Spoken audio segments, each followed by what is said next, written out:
کہ جو یہ سورہ انفال ہے اس کے بارے میں نوٹ کر لیجئے کہ غزوہ بدر کے فوراً بعد متصلاً بعد نازل ہوئی ہے۔ گویا کہ سورہ آل عمران جو ہم پڑھ چکے ہیں اس سے پہلے ہے اس کا نزول، اس کے اکثر و بیشتر حصے سے پہلے نازل ہوئی ہے۔ تو یہ زمانی ترتیب جو ہے اگر یہ ذہن میں نہ رہے تو پھر اس سے کافی خلجان پیدا ہو جاتا ہے۔ اس کا جو پس منظر ہے وہ یہ غزوہ بدر کا معاملہ سمجھنا بہت ضروری ہے۔ دیکھیے یہاں تفصیل کا موقع تو ہے نہیں، میں نے سیرت النبی علیہ صاحب صلاۃ والسلام سے منہج انقلاب نبوی کے جو مختلف سٹیپس ہیں کہ اس میں کن کن مراحل سے ہو کر آپ نے دین کے غلبے کا جو فرض منصبی آپ کے حوالے کیا گیا تھا اس کی تکمیل فرمائی۔ تو اس میں یوں سمجھیے کہ ایک مرحلہ تھا جو مکے میں طے ہو گیا، اور اصل میں 4 مرحلے تھے: دعوت، تنظیم، تربیت اور صبر محض۔ وہاں ہاتھ اٹھانے کی اجازت نہیں تھی۔ ہم پڑھ آئے ہیں، سورہ نساء میں آ چکا ہے کہ اس وقت حکم تھا کفو ایدیکم، اپنے ہاتھ بندھے رکھو، تمہارے چاہے ٹکڑے اڑا دیے جائیں، تمہیں زندہ جلا دیا جائے، تم کوئی انتقامی کارروائی تو دور کی رہی، مدافعانہ کارروائی بھی نہیں کرو گے۔ No raising of hands even in self defence. یہ 4 مراحل تھے جو چلتے رہے تاں آ کے ایک طرف تو اب حضور کے پاس جانثاروں کی ایک جماعت تیار ہو گئی جو سرد و گرم چشیدہ تھے، ہر طرح کے حالات میں سے گزر چکے تھے، سختیاں جھیل چکے تھے، قربانیاں دے چکے تھے، ان کے اخلاص مع اللہ میں کسی شک و شبے کی گنجائش نہیں تھی، ان کے دل جو ہیں خالص ہو چکے تھے اللہ کے لیے۔ اور دوسری طرف یہ کہ اللہ تعالیٰ نے ایک دارالہجرت کا انتظام کر دیا، کھڑکی کھول دی مدینے کی طرف، ہجرت کا اہتمام ہو گیا تاکہ اہل ایمان کو وہاں سے نکال کر اور مدینے میں لے آیا جائے۔ اب یہاں سے اقدام ہو، اسی لیے ہجرت فرض کر دی گئی کہ اب تمام مسلمان یہاں آ جائیں۔ ظاہر بات ہے کہ ہجرت جو ہے وہ فلائٹ نہیں تھی، وہ کوئی فرار نہیں تھا، بھاگ کر جان بچانا نہیں تھا۔ مغربی مورخین تو اسی نام سے اس کو یاد کرتے ہیں۔ وہ تو اصل میں یہ تھا کہ ایک جگہ اگر اس کام کے لیے موضوع نہیں ہے تو کوئی اور بیس، آلٹرنیٹ بیس اگر مل جائے تو وہاں سے اپنا آفینسو جو ہے، آخری فیصلہ کن اقدام جو ہے وہاں سے لانچ کیا جائے۔ لہذا مدینے میں آ کر حضور نے صلی اللہ علیہ وسلم صرف 6 مہینے لیے ہیں انٹرنل کنسالیڈیشن کہ اب آپ آئے ہیں، نئے آئے ہیں، مہاجرین نئے آئے ہیں، تو ایک تو یہ کہ ان 6 مہینے میں آپ نے مسجد نبوی تعمیر کر لی، مرکز بن گیا، گورنمنٹ ہاؤس بھی ہو گیا یہ، اور پارلیمنٹ ہاؤس بھی ہو گیا، دارالندوہ بھی ہو گیا، دارالعلوم بھی ہو گیا، خانقاہ بھی ہو گئی، عبادت گاہ بھی ہو گئی، مرکز ہو گیا۔ ثانیاً آپ نے انصار اور مہاجرین کے اندر مواخات کرا دی، ایک انصاری ایک مہاجر بھائی بنا دیا۔ تیسرے یہ کہ آپ نے بہت بڑا کام یہ کیا کہ جو یہود کے قبیلے وہاں آباد تھے ان کو آپ نے ان کے ساتھ ایک معاہدہ کر لیا، جوائنٹ ڈیفنس آف مدینہ، میثاق مدینہ، مدینے کی ایک مدافعت جو ہوگی وہ مشترک ہوگی۔ کوئی بھی حملہ آور آئے گا باہر سے تو مل کر مسلمان اور یہودی اس معاملے میں ایک ملت ہوں گے اور دفاع کریں گے مدینے کا۔ بس 6 مہینے آپ نے اس کام میں لیے۔ 7ویں مہینے سے پھر آپ نے کچھ چھوٹے چھوٹے دستے بھیجنے شروع کر دیے، چھاپہ مار دستے سمجھ لیجئے، کہ جس سے وہ جو کیروان روٹس تھے، قریش کی لائف لائن یہی تھی، ان کا تجارتی سلسلہ تھا، شام کی طرف قافلے جو جاتے تھے وہ بدر سے ہو کر گزرتے تھے، بدر کے قریب سے، اور بدر جو ہے مدینے سے قریب تر تھا، مکے سے فاصلہ زیادہ ہے، اور جو قافلے جاتے تھے یمن کو وہ طائف سے ہو کر گزرتے تھے۔ تو آپ نے ان راستوں کے اوپر چھاپہ مار دستے بھیجنے شروع کر دیے۔ جدید اصطلاح میں اس کو یہ کہا جائے گا کہ اکنامک بلاکیڈ آف مکہ۔ 8 ایسی مہمیں غزوہ بدر سے پہلے ثابت ہیں 1.5 سال کے اندر۔ 6 مہینے آپ نے وہ لیے، 1.5 سال اور 2 سال کے بعد غزوہ بدر ہو گیا ہے۔ تو یہ 1.5 سال میں 8 مہمیں، جن میں سے 4 میں کہ حضور خود بھی بنفس نفیس شریک رہے ہیں، اس لیے وہ غزوات کہلاتے ہیں، اور 4 وہ ہیں کہ جن میں آپ نے صرف کچھ لوگوں کو بھیج دیا ہے کسی امیر کے تحت، وہ سرایا کہلاتے ہیں۔ تو یہ جو صورتحال ہوئی، اور اس میں یہ بھی ہوا کہ حضور جہاں جاتے تھے خود تو وہاں کے قبائل سے آپ معاہدے کر لیتے تھے۔ اب یا تو وہ جو قبائل جو تھے مقامی، پہلے تو وہ قریش کے حلیف تھے، اب یا تو وہ حضور کے حلیف ہو گئے، مسلمانوں کے حلیف ہو گئے، تو قریش کی طاقت کم ہوئی، مسلمانوں کی بڑھ گئی،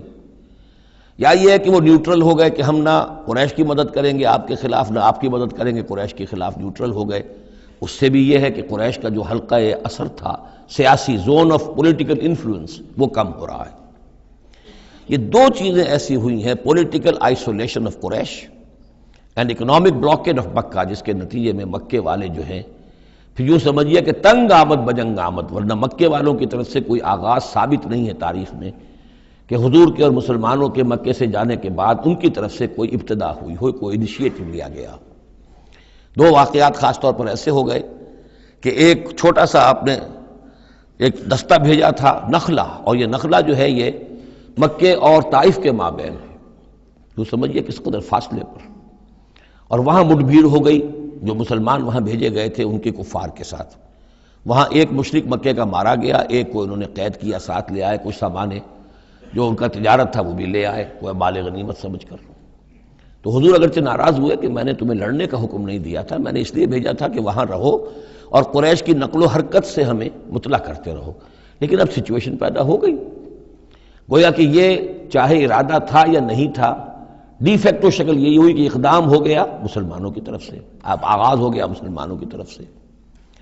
ادھر جب ابو سفیان لے کر جا رہے تھے بہت بڑا قافلہ شام کی طرف، تو حضور نے اس کا تعاقب کیا، لیکن وہ تیزی سے نکل گئے تھے۔ لیکن جب واپس آ رہے تھے اور 50,000 دینار کا سامان تھا ان کے قافلے کے اندر، بہت لدا پدا قافلہ، انہیں یہ خطرہ ہوا کہ اب پھر محمد صلی اللہ علیہ وسلم اور ان کے ساتھی کہیں لوٹیں گے ہمیں اور ہمارے اوپر حملہ کریں گے، روکیں گے ہمارا راستہ۔ تو انہوں نے یہ کی دوہری حکمت عملی کی کہ ایک تو یہ کہ ایک سوار بھیجا آگے تیزی کے ساتھ دوڑایا کہ مکے جاؤ، کہو کہ ہمارے قافلے کو خطرہ ہے محمد سے صلی اللہ علیہ وسلم، لہذا مدد بھیجو۔ اور ادھر یہ کیا کہ وہ عام راستہ جو تھا جو بدر سے ہو کر گزرتا تھا اسے چھوڑ کر ساحل سمندر کے ساتھ ساتھ نیچے سے ہو کر وہ نکل بھی گئے۔ اب وہاں مکے میں یہ دونوں چیزیں بیک وقت پہنچ گئیں، ایک طرف وہ نخلا سے لوگ روتے پیٹتے چیختے چلاتے ہمارا آدمی مار دیا محمد کے آدمیوں نے، وہ آ گئے، ادھر سے وہ آ گیا جو ابو سفیان کا بھیجا ہوا تھا ایلچی کہ دوڑو دوڑو دوڑو تمہارا قافلہ محمد لوٹنے والے ہیں اور یہ ہے اور وہ ہے۔ بس وہ وار کرائی وہاں ہوئی اور 1000 کا لشکر جو ہے وہاں پر پھر جمع کیا گیا اور 900 اونٹ فراہم کیے گئے اور 100 گھوڑوں کا ایک رسالہ تیار کیا گیا اور وہ لوگ مکے سے نکل آئے۔ یہ صورتحال ادھر ہو رہی تھی۔ ادھر یہ ہے کہ حضور صلی اللہ علیہ وسلم نے مدینہ میں پہلے تو یہ فیصلہ کیا تھا کہ اب یہ قافلہ واپس آنے والا ہے تو اب اس قافلے کا تعاقب کریں، ابھی جنگ وغیرہ کا آپ کو گمان نہیں تھا، ابھی مدینہ ہی میں آپ نے یہ جو ہے اس ایسا ارادہ ظاہر کیا کہ جیسے پہلے بھی گئے تھے، جب قافلہ جا رہا تھا شام کی طرف تو تعاقب کیا تھا، ایسے جب آ رہا ہے تو اسے انٹرسیپٹ کریں۔ لہذا ایک تو مشاورت ہوئی ہے مدینہ میں، آیا چلنا چاہیے یا نہیں چلنا چاہیے، وہ میں بعد میں عرض کروں گا جب ہم آیتیں پڑھیں گے۔ پھر جب کچھ لوگ نکل آئے اور یہ نہیں سمجھا گیا تھا کہ کوئی جنگ ہونی ہے، کوئی بڑا لشکر آ رہا ہے، اس وقت تک اطلاع نہیں تھی، اسی لیے بس جو جس کے ہاتھ میں آیا، کسی کے پاس نیزہ تھا، کسی کے پاس کچھ اور تھا، تلواریں 8 تھیں، گھوڑے کل 2 تھے، وہ چل پڑے۔ چلو اس لیے کہ مسئلہ تو قافلے کا مسئلہ ہے نا، کوئی جنگ تو ہے نہیں، کوئی لشکر وشکر تو آ نہیں رہا۔ جب آپ کچھ سفر طے کر کے مقام صفرا تک پہنچ گئے تو وہاں وحی آ گئی اور آپ کو اطلاع بھی پہنچ گئی، اطلاع بھی پہنچ گئی کہ ابو جہل جو ہے 1000 کا لشکر لے کر مکے سے چل پڑا ہے، اور وحی بھی آ گئی، اللہ نے بتا دیا کہ اے نبی اب یہ 2 شکلیں ہیں، جنوب سے مکے کی طرف سے ایک لشکر آ رہا ہے، کیل کانٹے سے لیس ہے، شمال سے قافلہ آ رہا ہے، اور میرا یہ وعدہ ہے کہ ان دونوں میں سے ایک ضرور تم کو دے دوں گا، تم کو فتح حاصل ہو جائے گی، یہ میرے اہل ایمان کو بتا دیجئے اور ذرا مشورہ کیجئے۔ تو دوسری مشاورت جو ہے وہ مدینے سے نکل کر ہوئی ہے مقام صفرا میں۔ یہ اصل میں جو چیزیں اگر سامنے نہ ہوں تو پھر یہ بہت خلجان ہوتا ہے، اور اکثر لوگوں کو، مترجمین کو اور مفسرین کو بہت خلجان رہا ہے ان آیات کے سمجھنے میں۔ اور اس کے علاوہ جو ایک خلجان رہا ہے وہ یہ رہا ہے کہ ایک دور ہم پر ایسا گزرا ہے انگریز کے حکومت کے زمانے میں، اور خاص طور پر جب نئی نئی مغربی سائنس اور مغربی تہذیب کا ہم پر حملہ ہوا ہے،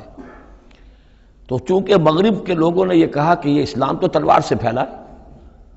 بوئے خون آتی ہے اس قوم کے افسانوں سے، تو ہمارے ہاں کچھ مخلص لوگ تھے، نیک لوگ تھے، جو چاہتے تھے کہ اسلام کو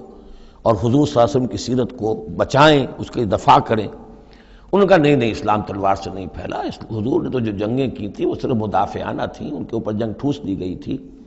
اور آپ نے کوئی اقدام نہیں کیا۔ اور ان میں سب سے بڑا کام کیا ہے ہندوستان میں مولانا علامہ شبلی نعمانی رحمۃ اللہ علیہ نے، میں ان کا نام ادب سے لوں گا، اس لیے کہ سر سید احمد کے زیر اثر تھے، اور وہ جو جدید جو ابھی آیا تھا، جو مغربی افکار و خیالات اور تہذیب اور تمدن اور ویلیوز اور نظریات کا جو ریلا آیا تھا، اس کا مقابلہ کرنا آسان کام نہیں تھا۔ تو یہ اپولوجیٹک انداز اختیار کیا ہے شبلی نعمانی نے،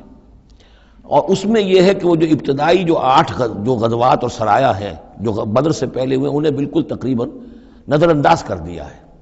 تاکہ یہ ثابت نہ ہو کہ انیشیٹو حضور کی طرف سے ہوا ہے۔ تو یہ چیز جو ہے میں سمجھتا ہوں کہ ایک خاص دور کا تقاضا تھی، وہ دور اب گزر چکا۔ اب اسلام کا یہ فکر کہ اسلام ایک مکمل دین ہے، یہ اپنا غلبہ چاہتا ہے، اور حضور کو بھیجا گیا تھا اس لیے کہ دین کو غالب کرے، اور دین کو غالب کرنے کی جد و جہد ایک انقلابی جد و جہد ہے۔ اس انقلابی جد و جہد میں جہاں پہلا مرحلہ یہی ہوتا ہے کہ پیسو ریزسٹنس ہو، اور پہلے تیاری کی جائے، دعوت، تنظیم، تربیت اور صبر محض کے ذریعے سے ایک قوت فراہم کی جائے، پھر دوسرا مرحلہ آتا ہے باطل کے ساتھ ٹکرانا پڑتا ہے، اور اس میں آگے بڑھ کر ٹکر مول لینی پڑتی ہے۔ یہ نہیں ہے کہ انتظار ہی کرتے رہیں، یعنی ایک جس کو ہم کہتے ہیں کو ایگزسٹنس، پیسفل کو ایگزسٹنس، حق و باطل کے درمیان نہیں ہو سکتی۔ حق کیسے تسلیم کر سکتا ہے کہ باطل بھی موجود رہے؟ ہاں، حق میں جان نہیں ہے، اہل حق جو ہیں بے جان ہیں، مردہ ہیں، تو مجبوری ہے،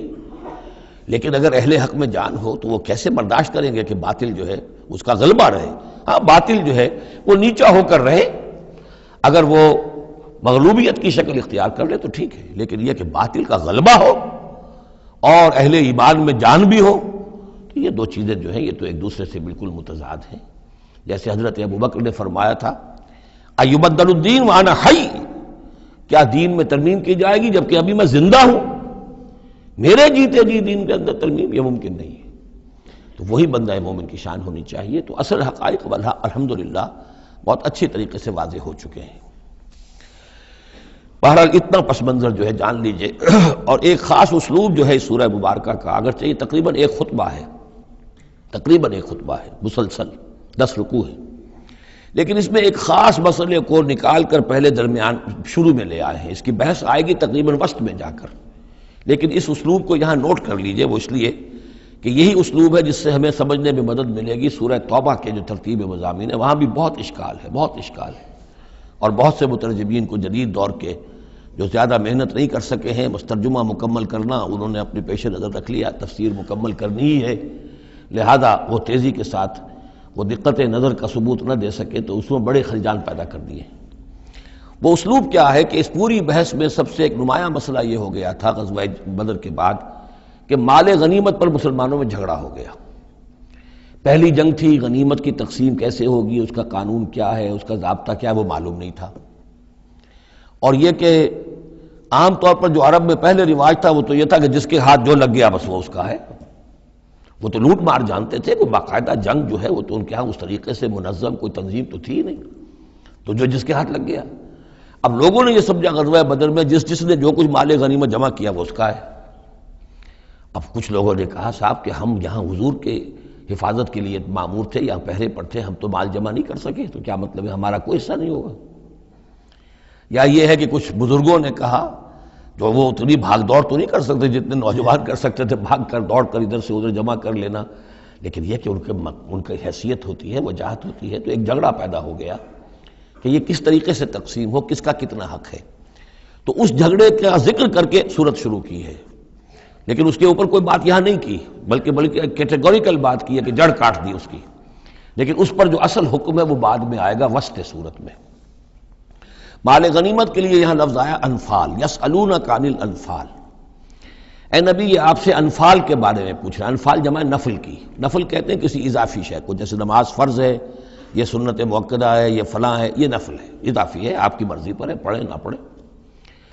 تو جو کہ جنگ میں اصل شے جو مطلوب ہوتی ہے وہ فتح ہوتی ہے،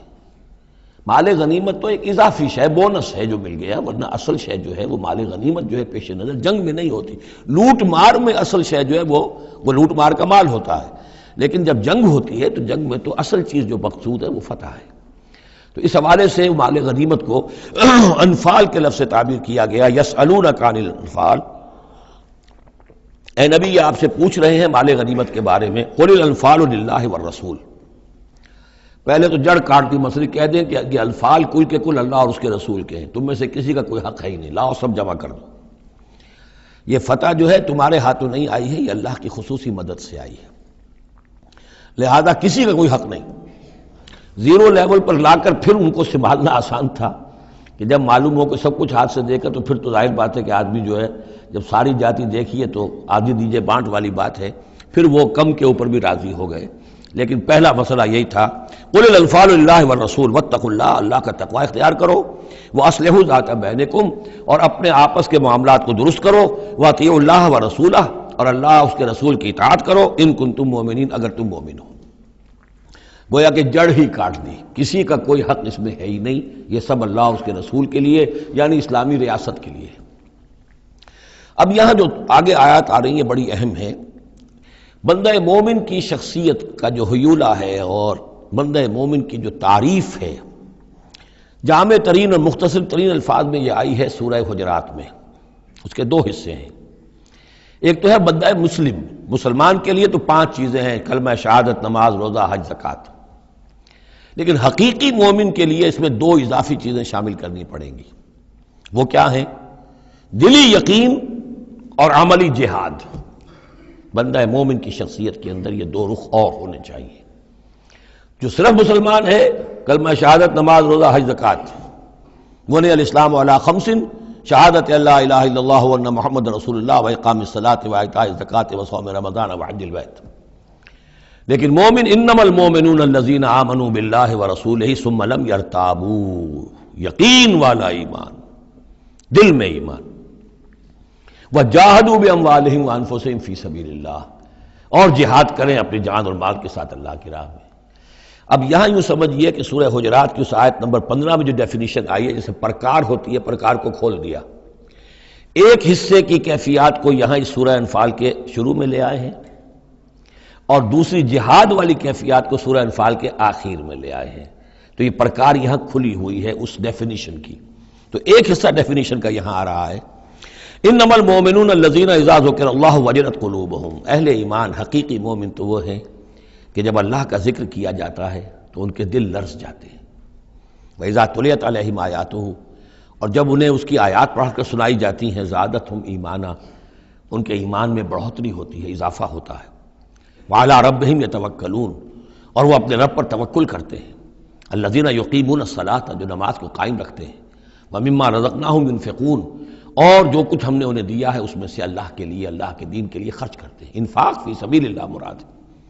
اولئک ھم المؤمنون حقا، یہ وہ لوگ ہیں جو سچے مومن ہیں، حقیقی مومن ہیں۔ لیکن نوٹ کر لیجئے، یہ بھی ابھی آدھی ڈیفینیشن آئی ہے، اس سورہ مبارکہ کے آخر میں آئے گی، اور وہاں جا کے پھر یہی الفاظ آئیں گے۔ یہ آیت نمبر 74 ہے،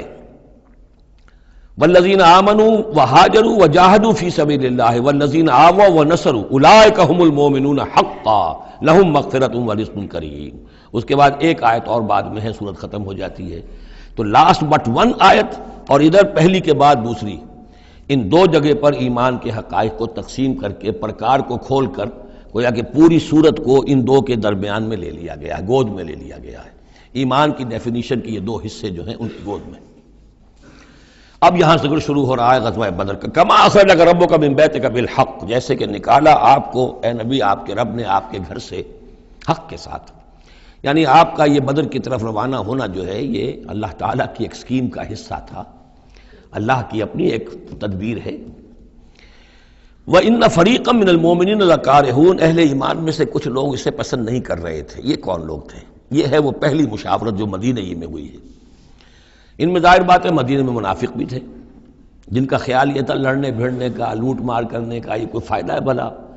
بس ٹھیک تبلیغ کرنی چاہیے، اچھی بات کہنی چاہیے، نیک بات کہنی چاہیے، یہ کیا طریقہ ہے؟ منافقین کا ایلیمنٹ موجود تھا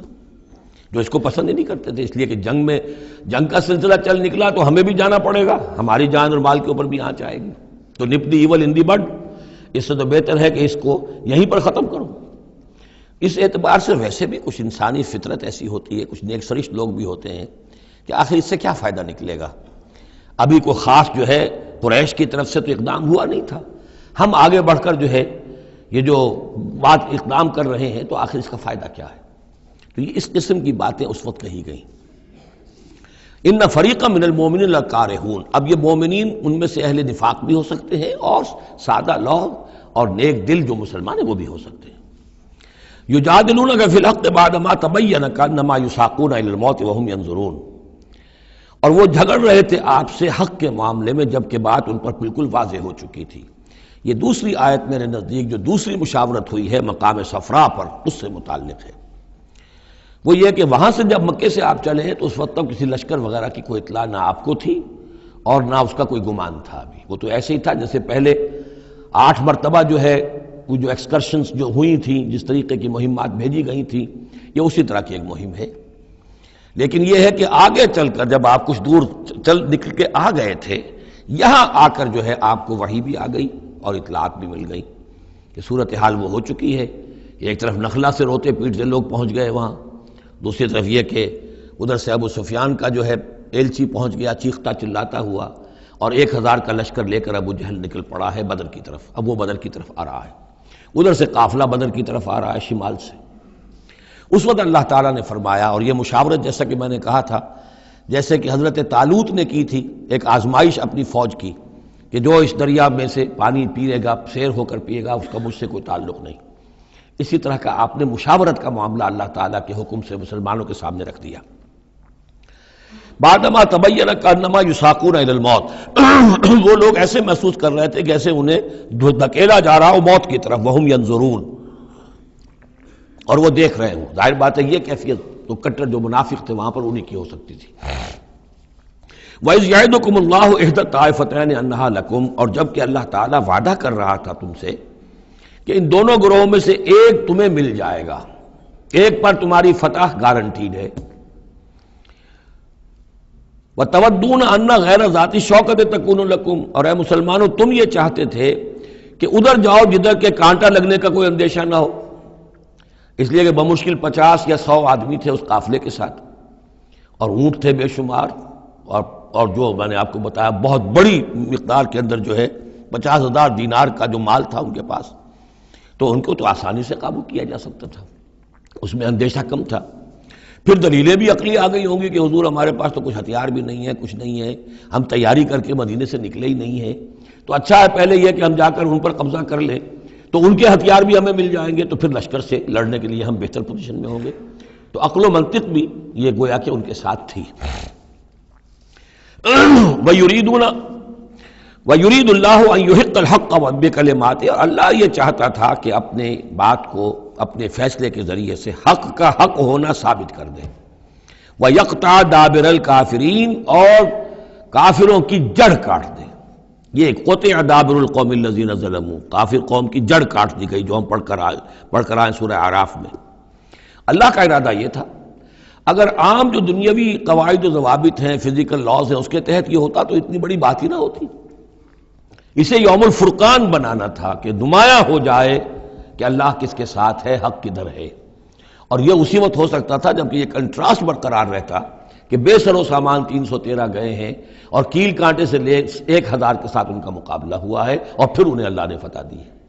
لہذا اللہ کی مرضی کچھ اور تھی۔ یرید اللہ ان یحق الحق بکلماتہ ویقطع دابر الکافرین، اللہ چاہتا تھا کہ اپنی باتوں کے ذریعے سے حق کا حق ہونا ثابت کر دے اور کافروں کی جڑ کاٹ دے۔ لیحق الحق، تاکہ سچا ثابت کر دے حق کو، سچ کو، ویبطل الباطل، اور باطل ثابت کر دے باطل کو، باطل ہونا اس کا ثابت ہو جائے۔ ولو کرہ المجرمون، خواہ یہ مجرموں کو کتنا ہی ناگوار ہو۔ استستغیثون ربکم، یاد کرو جب کہ تم اپنے رب سے استغاثہ کر رہے تھے، دعائی دے رہے تھے کہ اللہ اب ہماری مدد فرما۔ فاستجاب لکم، تو اللہ نے تمہاری دعا کو قبول کیا تھا۔ انی ممدکم بألف من الملائکۃ مردفین، کہ میں تمہاری مدد کروں گا 1000 ملائکہ سے جو لگاتار آئیں گے، پے بپے آئیں گے۔ 1000 کا لشکر آیا ہے نا، تو 1000 فرشتے ہم تمہاری مدد کے لیے بھیج دیں گے۔ وما جعلہ اللہ الا بشرا، اور اللہ نے اس کو نہیں بنایا مگر تمہارے لیے بشارت، وَلِتَطْمَئِنَّ بِهِ قُلُوبُكُمْ، اور تاکہ تمہارے دل مطمئن ہو جائیں۔ وَمَن نَّصْرُ إِلَّا مِنْ عِندِ اللَّهِ، اور مدد تو اللہ کی طرف سے ہوتی ہے، فرشتوں کو بھیجے بغیر بھی وہ مدد کر سکتا ہے، کن فیکون کی شان کے ساتھ وہ جو چاہے کر دے۔ لیکن یہ کہ تمہارا جو اپنا ایک سوچنے کا انداز ہے، بر بنائے طبع بشری، تمہاری تسکین کے لیے ہم نے یہ شکل کر دی کہ 1000 دشمن آ رہا ہے تو 1000 فرشتہ تمہاری مدد کے لیے ہم بھیج دیں گے۔ ان اللہ عزیز الحکیم، یقیناً اللہ تعالیٰ سب زبردست ہے اور حکمت والا۔ اذ یغشیکم النعاس امنۃ منہ، جبکہ تم کو ڈھانپ لیا تھا ایک اونگ نے جو امن کی اور تسکین کا ذریعہ بن گیا اللہ کی طرف سے۔ یہ دو معجزے ہوئے ہیں خاص اس وقت، معجزے اس معنی میں کہ عام حالات میں یہ چیزیں نہیں ہوتی، لیکن اس میں کوئی خرق عادت نہیں ہے۔ معجزہ اس معنی میں نہیں ہے کہ اس کو چیلنج کر کے حضور نے دکھایا ہو، اس معنی میں نہیں، بس یہ کہ غیر معمولی اللہ کی نصرت کی شکلیں ہیں۔ ایک تو یہ کہ حالانکہ معاملہ بڑا یعنی سخت تھا، لیکن رات کو جا کے پڑاؤ پر مسلمان سوئے اطمینان سے، بڑی عمدگی سے نیند آئی، دل میں وہ دغدغہ نہیں تھا، اللہ پر اطمینان تھا، اللہ کے لیے نکلے تھے،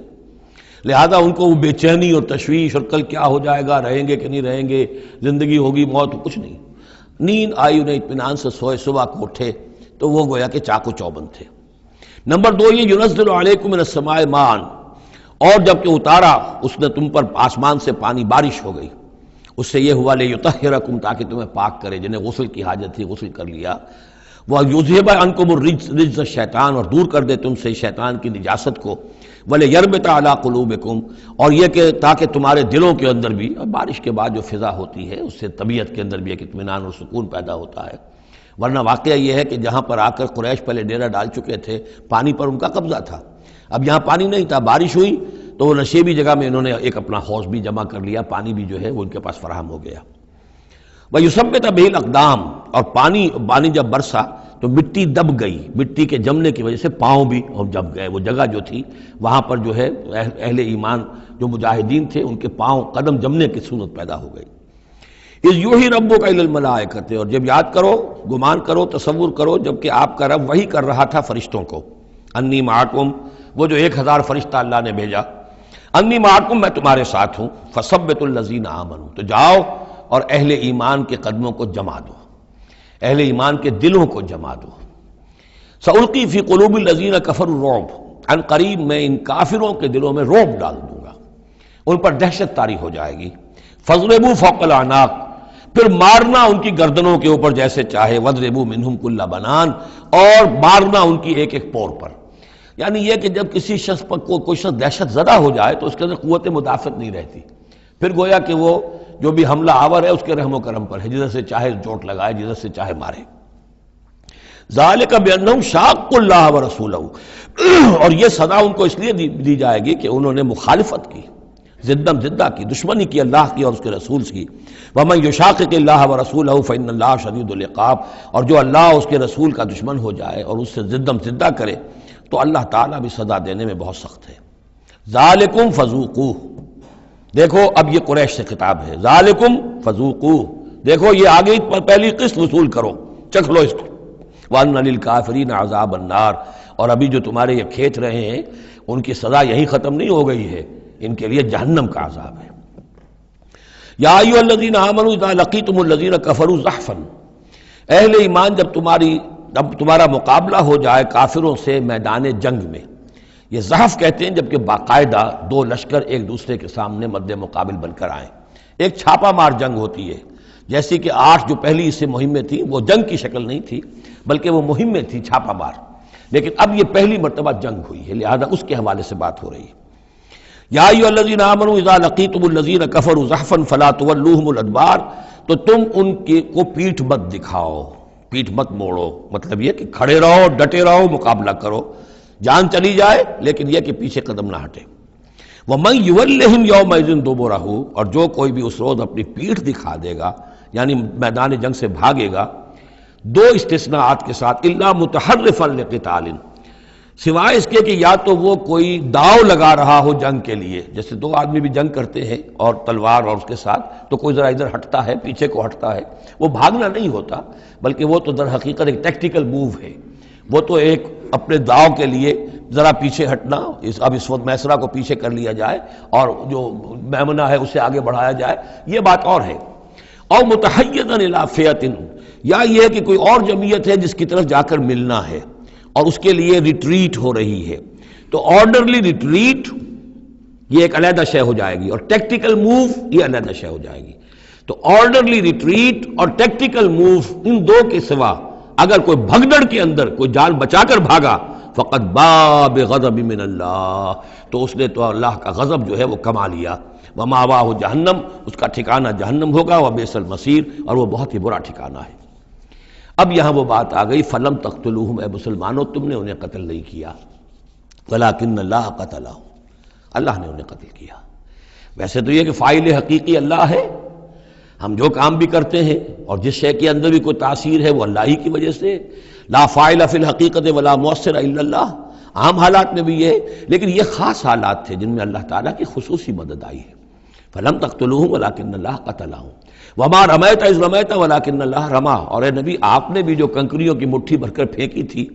آپ نے کنکریاں لیں اپنی مٹھی میں اور پھینکا کفار کے لشکر کی طرف، شاہت الوجوہ، چہرے جو ہے بگڑ جائیں، تو یہ پتہ نہیں کہاں تک اللہ نے ان کنکریوں کو پہنچایا ہے۔ تو فرمایا اور آپ نے جب وہ کنکریوں کی مٹھی پھینکی تھی، ما رمیت اذ رمیت، آپ نے نہیں پھینکی تھی، ولکن اللہ رما، یہ تو اللہ تعالیٰ نے پھینکی تھی۔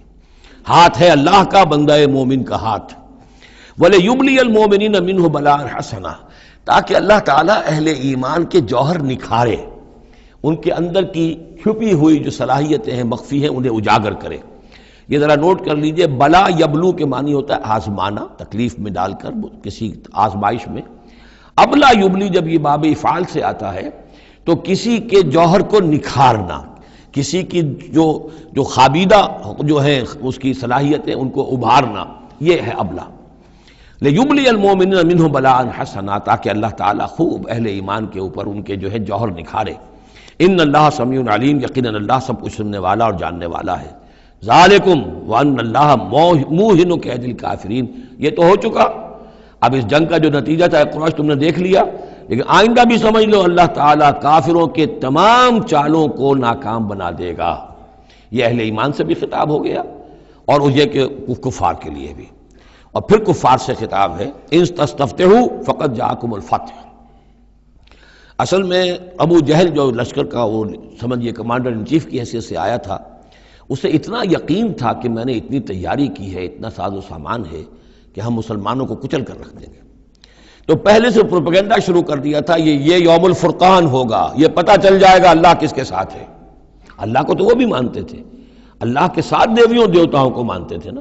اللہ کے منکر تو نہیں تھے، لیکن یہ کہ ادھر اللہ ہی اللہ تھا، ادھر اللہ کے ساتھ اور منات اور دیوتا اور وہ بھی تھے، تو یہ کہ اللہ کس کے ساتھ ہے یہ ثابت ہو جائے گا، یعنی وہ اتنا یقین تھا اسے، جیسے 65 کی جنگ میں لاہور، فال آف لاہور دکھا دیا گیا BBC ٹیلی ویژن کے اوپر، یہ ہو چکا، لاہور جو ہے اس پر تو بھارتی فوج کا قبضہ ہو چکا، اتنا یقینی تھا۔ اسی طرح اس نے یوم الفرقان کہا، تو اسی کو اللہ تعالیٰ نے یوم الفرقان بنا دیا تاکہ منکشف ہو جائے، یہ بات مبرر ہو جائے کہ اللہ کس کے ساتھ ہے۔ اس اعتبار سے اس کی دعا بھی بڑی عجیب ہے، جو اس نے آ کر بدر سے ایک رات قبل جب کہ حضور بھی دعا مانگ رہے تھے اور طویل ترین سجدہ کیا تھا، اس نے بھی دعا کی تھی، اور وہ دعا جو ہے وہ موحدانہ دعا ہے، اس میں کسی لات عزا حبل منات کا کوئی تذکرہ نہیں۔ اللہم، اے اللہ، اقطعنا للرحم وعین الغدات، جس نے ہمارے رحمی رشتے کاٹ دیے ہیں، کل تو اسے ذلیل و خوار کر دے۔ یعنی اس کا جو سب سے بڑا چارج تھا، الزام تھا حضور پر، وہ یہ تھا کہ اس شخص نے آ کر ہمارے خاندانوں میں تفریق پیدا کر دی، بھائی کو بھائی سے جدا کر دیا، ایک بھائی مسلمان ہو گیا وہ علیحدہ ہو گیا، باقی بھائی کافر ہیں، ایک دوسرے کے دشمن ہو گئے، ماں باپ سے اولاد کو جدا کر دیا، شوہر کو بیوی سے کاٹ دیا، بیوی کو شوہر سے کاٹ دیا۔ ہماری طاقت تھی، ہمارا قبیلہ تھا، ہم قریش تھے، ظاہر بات ہے کہ قبائلی زندگی میں اتحاد، یکجوئی، یہی تو چیزیں ہوتی ہیں ساری کی ساری، کہ جس کی وجہ سے ان کی ساکھ ہوتی ہے، تو اس نے تو آ کر ہمارا ستیہ ناش کر دیا۔ اقطعنا للرحم، جس نے رحمی رشتے کاٹ دیے ہیں ہمارے، فاہنہ الغدات، تو اے اللہ کل اسے ذلیل و خوار کر دیجو۔ یہ دعا تھی ابو جہل کی۔ بہرحال اللہ تعالیٰ اب ان سے خطاب کر کے کہہ رہے ہیں کہ اے مشرکین مکہ، ان تستفتحوا، اگر تو تم چاہتے تھے کہ فیصلہ ہو جائے، فقد جاءکم الفتح، تو فتح فیصلہ ہو چکی، فیصلہ اللہ کا آ چکا، معلوم ہو گیا کہ حق کدھر ہے، باطل کدھر ہے۔ وَإِن تَنْتَهُوا فَهُوَ خَيْرٌ لَكُمْ، اب بھی اگر تم باز آ جاؤ تو یہ تمہارے لیے بہتر ہے۔ وَإِن تَعُودُوا نَعُودْ، اگر دوبارہ اعادہ کرو گے ہم بھی یہی کچھ دوبارہ کریں گے۔ وَلَن تُغْنِيَ عَنْكُمْ فِئَتُكُمْ شَيْئًا، اور تمہاری یہ نفری اور جمعیت اور تمہاری یہ تعداد تمہیں کسی کام نہیں آ سکے گی۔ وَلَوْ كَثُرَتْ، خواہ وہ بہت ہو، وَأَنَّ اللَّهَ مَعَ الْمُؤْمِنِينَ، اور یہ کہ اللہ اہل ایمان کے ساتھ ہے۔ یا ایھا الذین آمنوا، اب یہ جو رکوع آ رہا ہے تیسرا، یہ بہت ہی جامع، بہت اہم ہے۔ اس میں سے دو جو تین آیتوں کے گروپ ہیں وہ تو خاص طور پر ہماری توجہ کی اور مسلمانان پاکستان کی توجہ کے لیے بڑے اہم ہیں۔ یا ایھا الذین آمنوا اطیعوا اللہ ورسولہ ولا تولوا عنہ وانتم تسمعون، اہل ایمان اللہ اور اس کے رسول کی اطاعت کرو اور نہ منہ موڑو اس سے جبکہ تم سن رہے ہو۔ یعنی جب اللہ کے رسول نے کہا تھا کہ چلو بدر کی طرف، تو تمہاری یہ رد و قدا اور یہ پاؤں پیٹنا جس کو کہتے ہیں، یہ مختلف الفاظ اس کے لیے محاوروں میں آتے ہیں، تو یہ جو تم کر رہے تھے کیوں کر رہے تھے؟ جب اللہ اور اس کے رسول کی طرف سے بات آئی تھی تو ہر ایک کو کہنا چاہیے تھا سمیعنا واطعنا، جو آپ کا حکم ہو۔ اطیعوا اللہ واطیعوا الرسول ولا تولوا عنہ وانتم تسمعون، ظاہر بات ہے یہ تمام مسلمانوں سے بات نہیں ہے، یہاں بھی ذہن میں رکھیے وہی جنہوں نے کمزوری دکھائی تھی ان کی طرف اشارہ ہے۔ ولا تکونوا کالذین قالوا سمعنا وهم لا يسمعون، ان لوگوں کے مانند نہ ہو جاؤ جو کہتے ہیں کہ ہم نے سن لیا، حقیقت میں وہ سنتے نہیں ہیں۔ یعنی دل اڑا ہوا ہے، طبیعت جو ہے وہ یکسو ہے ہی نہیں، تو کیا سننا ہے؟ سنا انسنا ہو گیا۔ ان شر الدواب عند اللہ الصم البکم الذین لا یعقلون، یقیناً تمام چوپایوں میں بدترین اللہ کے نزدیک یہی لوگ ہیں جو بہرے ہیں، گونگے ہیں اور عقل سے کام نہیں لیتے۔ اب یہ منافقین ہی کی طرف اشارہ ہو رہا ہے۔ وَلَوْ عَلِمَ اللَّهُ فِيهِمْ خَيْرًا، اگر اللہ تعالیٰ کے علم میں ہوتا کہ ان میں کوئی خیر ہے، لَأَسْمَعَهُمْ، اللہ انہیں سنا دیتا۔ وَلَوْ أَسْمَعَهُمْ، اگر اللہ انہیں سنا دیتا، لَتَوَلَّوْا، پھر بھی پیٹ موڑ جاتے، وَهُمْ مُعْرِضُونَ، وہ ہیں ہی اعراض کرنے والے۔ یہ گویا کہ چند آیات ہیں کہ جس میں خاص طور پر جو لوگ بھی اس وقت ریلیکٹنٹ تھے، جو بھی کسی طریقے سے اس میں جھجک رہے تھے، ان کے لیے تنبیہ۔ اب تین آیات آ رہی ہیں۔ یا ایھا الذین آمنوا استجیبوا للہ وللرسول اذا دعاکم لما یحییکم، اہل ایمان لبیک کہا کرو اللہ کی پکار پر، اور خاص طور پر رسول کی پکار پر جبکہ وہ تمہیں پکارے اس شے کے لیے جس سے تمہیں زندگی ملے گی۔ تم جنگ میں جانے کو سمجھ رہے ہو کہ موت کا دروازہ ہے، یہ تو اصل زندگی کا دروازہ ہے۔ ولا تقولوا لمن يقتل في سبيل الله اموات بل احياء ولكن لا تشعرون، تو یہ تو در حقیقت اللہ اور اس کے رسول جس چیز کی طرف تمہیں بلا رہے ہیں، حقیقی زندگی یہ ہے، روحانی زندگی یہ ہے، معنوی زندگی یہ ہے۔ یہ حیوانوں کی طرح جینا جو ہے یہ کوئی زندگی نہیں ہے، یہ تو در حقیقت اولئک کالانعام بل هم اضل، جو سورہ اعراف میں ہم پڑھ چکے ہیں، یہ حیوانوں کا سا زندگی گزارنا ہے۔ استجیبوا للہ وللرسول اذا دعاکم لما یحییکم وَاعْلَمُوا أَنَّ اللَّهَ يَحُولُ بَيْنَ الْمَرْءِ وَقَلْبِهِ، اور جان لو اللہ تعالیٰ بندے اور اس کے دل کے درمیان حائل بھی ہو جایا کرتا ہے۔ یعنی اگر اللہ کے رسول کی پکار سنی اور انسنی کر دی، پھر سنی انسنی کر دی، پھر اللہ تعالیٰ پردہ بن جائے گا، اب سننے نہیں دے گا، معذور ہو جاؤ گے سننے سے۔ یہی وہ بات ہے جس کو کہیں کہتے ہیں ختم اللہ علی قلوبہم وعلی سمعہم، ان کے دلوں پر اللہ نے مہر کر دی ہے، ان کی سماعت پر، اور ہم پڑھ چکے ہیں سورہ انعام میں وَنُقَلِّبُ أَفْئِدَتَهُمْ وَأَبْصَارَهُمْ كَمَا لَمْ يُؤْمِنُوا بِهِ أَوَّلَ مَرَّةٍ، پہلی مرتبہ اگر نہیں کرو گے قبول تو پھر یہ ہے کہ تمہارے دل الٹ دیے جائیں گے، تمہاری نگاہیں الٹ دی جائیں گی۔ تو اس لیے بہت ہی ڈرنے کی بات ہے جو بھی مطالبہ دین کا سامنے آئے اور ایک دفعہ دل گواہ دے دے کہ ہاں ہے بات ٹھیک ہے، پھر اگر کنی کترائے گا انسان تو یہیں سے سزا نقد شروع ہو جائے گی، پھر وہ صلاحیت سلب ہو جائے گی، پھر اللہ حائل ہو جائے گا، یعنی قانون خداوندی، سنت خداوندی حائل ہو جائے گی، پھر آپ کے دل پر مہر لگے گی، آپ کے کانوں کے اوپر مہر لگے گی، آپ کی آنکھوں پر پردے پڑ جائیں گے۔ یا ایھا الذین آمنوا استجیبوا للہ وللرسول اذا دعاکم لما یحییکم واعلموا ان اللہ یحول بین المرء وقلبہ وانہ الیہ تحشرون، اور یہ کہ بالآخر تو تمہیں سب کو اسی کی طرف جمع کیا جانا ہے۔ واتقوا فتنة لا تصيبن الذين ظلموا منكم خاصة، اور ڈرو اس سزا سے، اس عذاب سے کہ جب آئے گا تو تم میں سے صرف گناہ گاروں ہی کو اپنی لپیٹ میں نہیں لے گا۔ اس کا میں کل حوالہ دے چکا ہوں، بے گناہ بھی اس میں اگر اپنا فرض ادا نہیں کر رہے، فرض ادا نہ کرنا جرم ہے، وہ خود گناہ ہے۔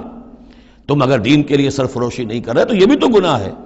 ہاں ٹھیک ہے، میں نے یہ شراب نہیں پی، میں نے یہ نہیں کیا، میں نے سور نہیں کھایا، میں نے فلاں نہیں کیا، میں نے نمازیں پڑھی، ٹھیک ہے سب کچھ کیا، لیکن سوال یہ ہے کہ جو دین کا فرض تھا، دین کی نصرت تھی، اللہ کی اور اس کے دین کے لیے تن من دھن لگانا تھا، وہ نہیں کیا، وہ بھی تو جرم ہے۔ تو وَاعْلَمُوا، اور جان لو ان اللہ یحول بین المرء وقلبہ وانہ الیہ تحشرون واتقوا فتنة لا تصیبن الذین ظلموا منکم خاصۃ واعلموا ان اللہ شدید العقاب، اور جان لو کہ اللہ سزا دینے میں بہت سخت ہے۔ وَاذْكُرُوا، یہ ہے خاص پاکستانی مسلمانوں کے لیے آیت، اور یاد کرو اذ انتم قلیل، جب تم تھوڑی تعداد میں تھے، جیسے ہم بھی اقلیت کی کا خوف تھا ہمیں کہ ہم ہندوؤں کے مقابلے میں اقلیت ہیں، مستضعفون فی الارض، جنہیں زمین میں دبا لیا گیا تھا، تخافون ان یتخطفکم الناس، تمہیں اندیشہ یہ تھا کہ لوگ تمہیں اچک لے جائیں گے، اکثریت جو ہے وہ تمہیں ایکسپلائٹ کرے گی معاشی اعتبار سے، سماجی اعتبار سے، لسانی اعتبار سے، مذہبی اعتبار سے، فآواکم، تو اللہ نے تمہیں پناہ کی جگہ دے دی، وأیدکم بنصرہ، اور تمہاری مدد کی ہے، خاص تائید کی ہے اپنی خاص نصرت سے، ورزقکم من الطیبات، اور تمہیں بہترین پاکیزہ رزق عطا کیا ہے، لعلکم تشکرون، تاکہ تم شکر کرو۔ یا ایھا الذین آمنوا لا تخونوا اللہ والرسول، اے اہل ایمان مت خیانت کرو اللہ سے اور اس کے رسول سے۔ ایمان کا دم بھرنا اور پھر اس کے دین کو، اللہ کے دین کو مغلوب دیکھ کر بھی اپنے دھندے، اپنے کاروبار، اپنی جائیداد، اپنی ملازمت، اپنا پروفیشن، اسی چکر میں لگے رہنا، اس سے بڑی خیانت کیا ہوگی؟ بے وفائی ہے، غداری ہے، خیانت ہے۔ لا تخونوا اللہ والرسول، اللہ اور اس کے رسول کے ساتھ خیانت نہ کرو، وتخونوا اماناتکم وانتم تعلمون، اور نہ ہی اپنی آپس کی امانتوں میں خیانت کرو۔ سب سے بڑی خیانت تو اللہ کے ساتھ خیانت ہے، سب سے بڑی وہ امانت جو اللہ نے اپنی روح تم میں پھونکی ہے، اس کا حق اگر تم ادا نہیں کر رہے ہو تو سب سے بڑی خیانت یہ ہے، جس کو کہ فرمایا گیا ہے سورہ احزاب میں، ہم نے آسمانوں پر، زمین پر، پہاڑوں پر پیش کی، ان عرضنا الامانۃ علی السماوات والارض والجبال فابین ان یحملنها واشفقن منها وحملها الانسان، تو بہت بڑی بڑی امانتیں تمہارے پاس ہیں، دین کی امانت ہے، قرآن کی امانت ہے، شریعت کی امانت ہے، یہ سب امانتیں محمد رسول اللہ کی۔ وَأَنَّ اللَّهَ إِنَّهُ أَجْرٌ عَظِيمٌ، اور یقیناً اللہ ہی کے پاس ہے بہت بڑا اجر۔ یا ایھا الذین آمنوا ان تتقوا اللہ یجعل لکم فرقانا وَاعْلَمُوا أَنَّمَا أَمْوَالُكُمْ وَأَوْلَادُكُمْ فِتْنَةٌ، اور جان لو تمہاری اولاد اور تمہارے اموال تمہارے لیے فتنہ ہے۔ یہی روکتے ہیں، یہی دو بیڑیاں ہیں جو پاؤں میں پڑی رہتی ہیں، مال اور اولاد۔ اولاد کو اعلیٰ سے اعلیٰ تعلیم دلانی ہے، اس کے لیے بڑی بڑی فیسیں دینی پڑتی ہیں، اس کے لیے ظاہر بات ہے کہ اپنا ایک ایک قطرہ جو ہے پسینے کا اور خون کا لگائیں گے تو کہیں جا کر وہ ساری چیزیں فراہم ہوگی۔ آدمی کھپ گیا اسی کے اندر، اولاد کے لیے یا مال کے لیے، پھر کہاں سے وقت لائیں دین کے لیے، اور دین کے لیے نصرت کے لیے کہاں کوئی رمق جسم کے اندر باقی رہ جاتی ہے۔ جان لو کہ تمہارے اموال اور تمہاری اولاد تمہارے لیے فتنہ ہے۔ فتنہ کہتے ہیں جس پر کسی کو پرکھا جائے، کسوٹی جس کے اوپر پرکھا جا رہا۔ وَأَنَّ اللَّهَ عِندَهُ أَجْرٌ عَظِيمٌ، اور یقیناً اللہ ہی کے پاس ہے بڑا اجر۔ یا ایھا الذین آمنوا ان تتقوا اللہ یجعل لکم فرقانا، اہل ایمان اگر تم اللہ کے تقوی پر برقرار رہو گے، تمہارے لیے فرقان، ایک کے بعد دوسری فرقان آتی رہے گی۔ پہلا فرقان تو یہ آ گیا ہے، یہ دی گئی ہے۔ وَيُكَفِّرْ عَنْكُمْ سَيِّئَاتِكُمْ، اور یہ کہ تمہارے سے تمہاری جو کمزوریاں ہیں، برائیاں ہیں، وہ اللہ تعالیٰ دور کر دے گا، وَيَغْفِرْ لَكُمْ، اور بخش دے گا۔ وَاللَّهُ ذُو الْفَضْلِ الْعَظِيمِ، اللہ بڑے فضل والا ہے۔ وَإِذْ يَمْكُرُ بِكَ الَّذِينَ كَفَرُوا، اب یہ ہجرت سے پہلے جو صورتحال تھی مکے میں کہ قریش کے سردار بیٹھتے تھے دار الندوہ میں، کیا کریں اب ہم محمد صلی اللہ علیہ وسلم کو قتل کر دیں، سازشیں ہوتی تھیں، اور اسی طریقے سے انہیں قید کر دیں، کہیں یہاں سے نکلنے پہ مجبور کر دیں، تو وہ جو سازشیں ان کی ہوتی تھی اور مشورے ہوتے تھے ان کا ذکر ہے۔ وَإِذْ يَمْكُرُ بِكَ الَّذِينَ كَفَرُوا، اور جب یاد کیجئے جب کہ وہ لوگ جو کافر ہوئے، یہ کافر لوگ آپ کے بارے میں مشورے کرتے تھے، چالیں چلتے تھے، اسکیمیں بناتے تھے، سازشیں کرتے تھے۔ لِيُثْبِتُوكَ، نمبر ایک تو یہ کہ آپ کو کہیں قید کر دیں، اور يَقْتُلُوكَ، یا قتل کر دیں، اور يُخْرِجُوكَ، یا آپ کو اپنی بستی سے کہیں نکال دیں۔ وَيَمْكُرُونَ وَيَمْكُرُ اللَّهُ، وہ بھی چالیں چل رہے تھے، ان کی بھی اسکیمز تھیں اور اللہ کی اپنی اسکیم تھی۔ واللہ خیر الماکرین، اور ظاہر بات ہے کہ اللہ تعالیٰ بہترین ہے پلاننگ کرنے والا اور بہترین ہے تدبیر فرمانے والا۔ وَإِذَا تُتْلَىٰ عَلَيْهِمْ آيَاتُنَا قَالُوا قَدْ سَمِعْنَا لَوْ نَشَاءُ لَقُلْنَا مِثْلَ هَٰذَا، اور جب انہیں ہماری آیات پڑھ کے سنائی جاتی ہیں تو وہ کہتے ہیں ٹھیک ہے، بہت سن لی ہم نے یہ آیات، بہت محمد آپ نے سنا لیا، کوئی ایسی بات بھی نہیں ہے، ہم چاہیں گے تو ایسا ہی کلام ہم بھی کہہ لیں گے۔ جرت نہیں کی کسی نے کہ آئے کہ یہ کلام میں نے موضوع کیا ہے اور یہ قرآن کے برابر ہے، تو کوئی کمیشن بٹھا لیجئے، کوئی سازش بنا لیجئے کہ تو طے کریں، یہ جرت نہیں ہوئی۔ لیکن یہ کہہ دینے میں تو کوئی بات نہیں تھی، زبان کون پکڑے گا؟ لو نشاء لقلنا مثل هذا، اگر ہم چاہیں گے تو ہم بھی ایسے کہہ دیں گے، کوئی ایسی بڑی بات نہیں ہے۔ یہ نضر بن حارث تھا کہ جس کی طرف یہ الفاظ منقول ہیں تاریخ اور سیرت میں۔ ان هذا الا اساطیر الاولین، یہ نہیں ہے یہ مگر یہ کہ پچھلوں کی کہانیاں ہیں، قصے ہیں، جیسے آج بھی مستشرقین کہتے ہیں کہ کچھ تورات سے کچھ انجیل سے محمد نے لے لیا جوڑ جاڑ کر اور یہ قرآن بنایا ہے۔ اب تو خیر وہ دور ذرا بدل گیا ہے، یہ ذرا پچھلی صدی کی بات تھی، اس دور میں لوگ اس قسم کی باتیں زیادہ کرتے تھے۔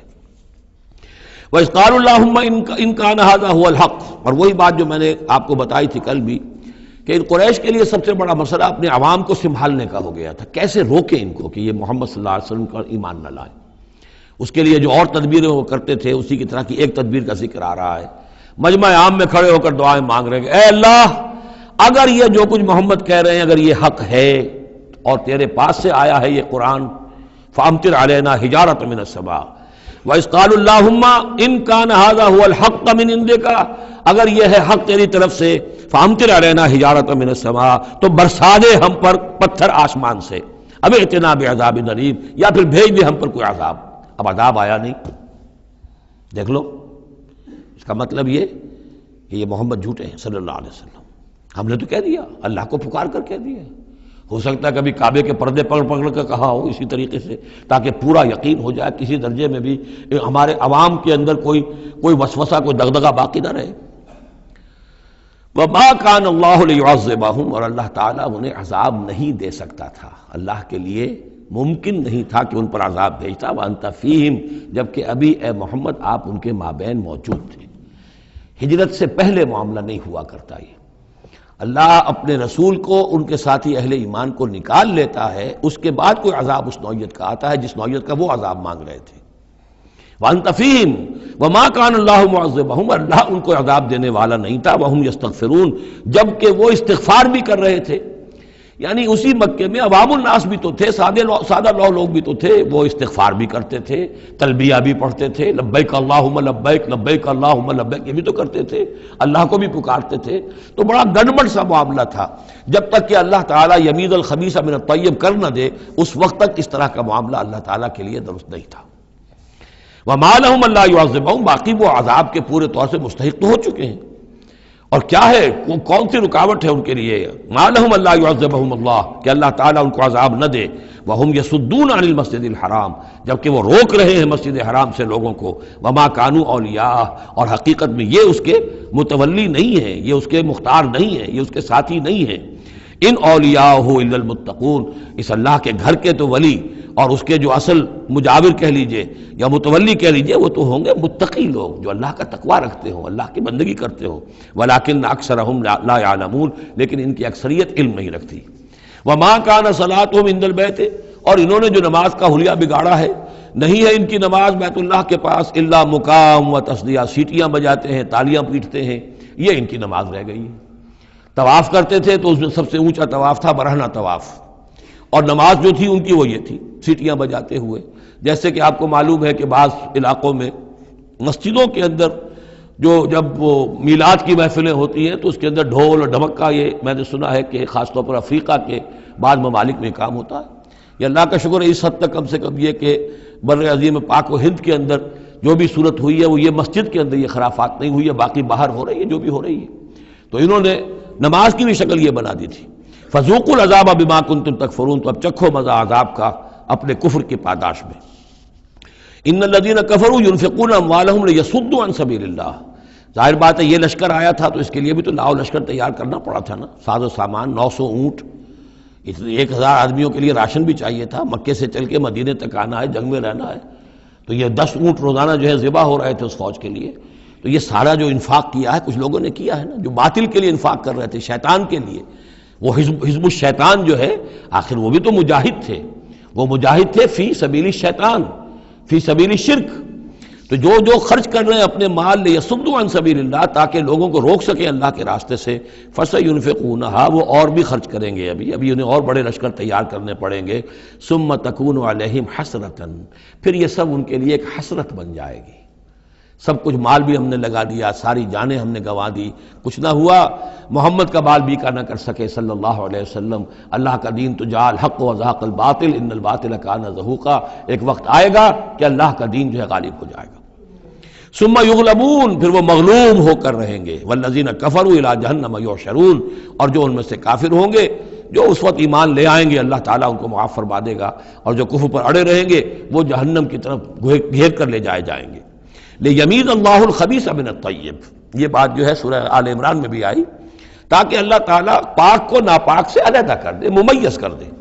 وَيَجْعَلَ الْخَبِيثَ بَعْضَهُ عَلَى بَعْضٍ، اور جو ناپاک ہے اس کو ایک دوسرے کے اوپر سٹیک کرتا چلا جائے، فَيَرْكَمُهُ، اس کا ڈھیر کر دے جمیعاً،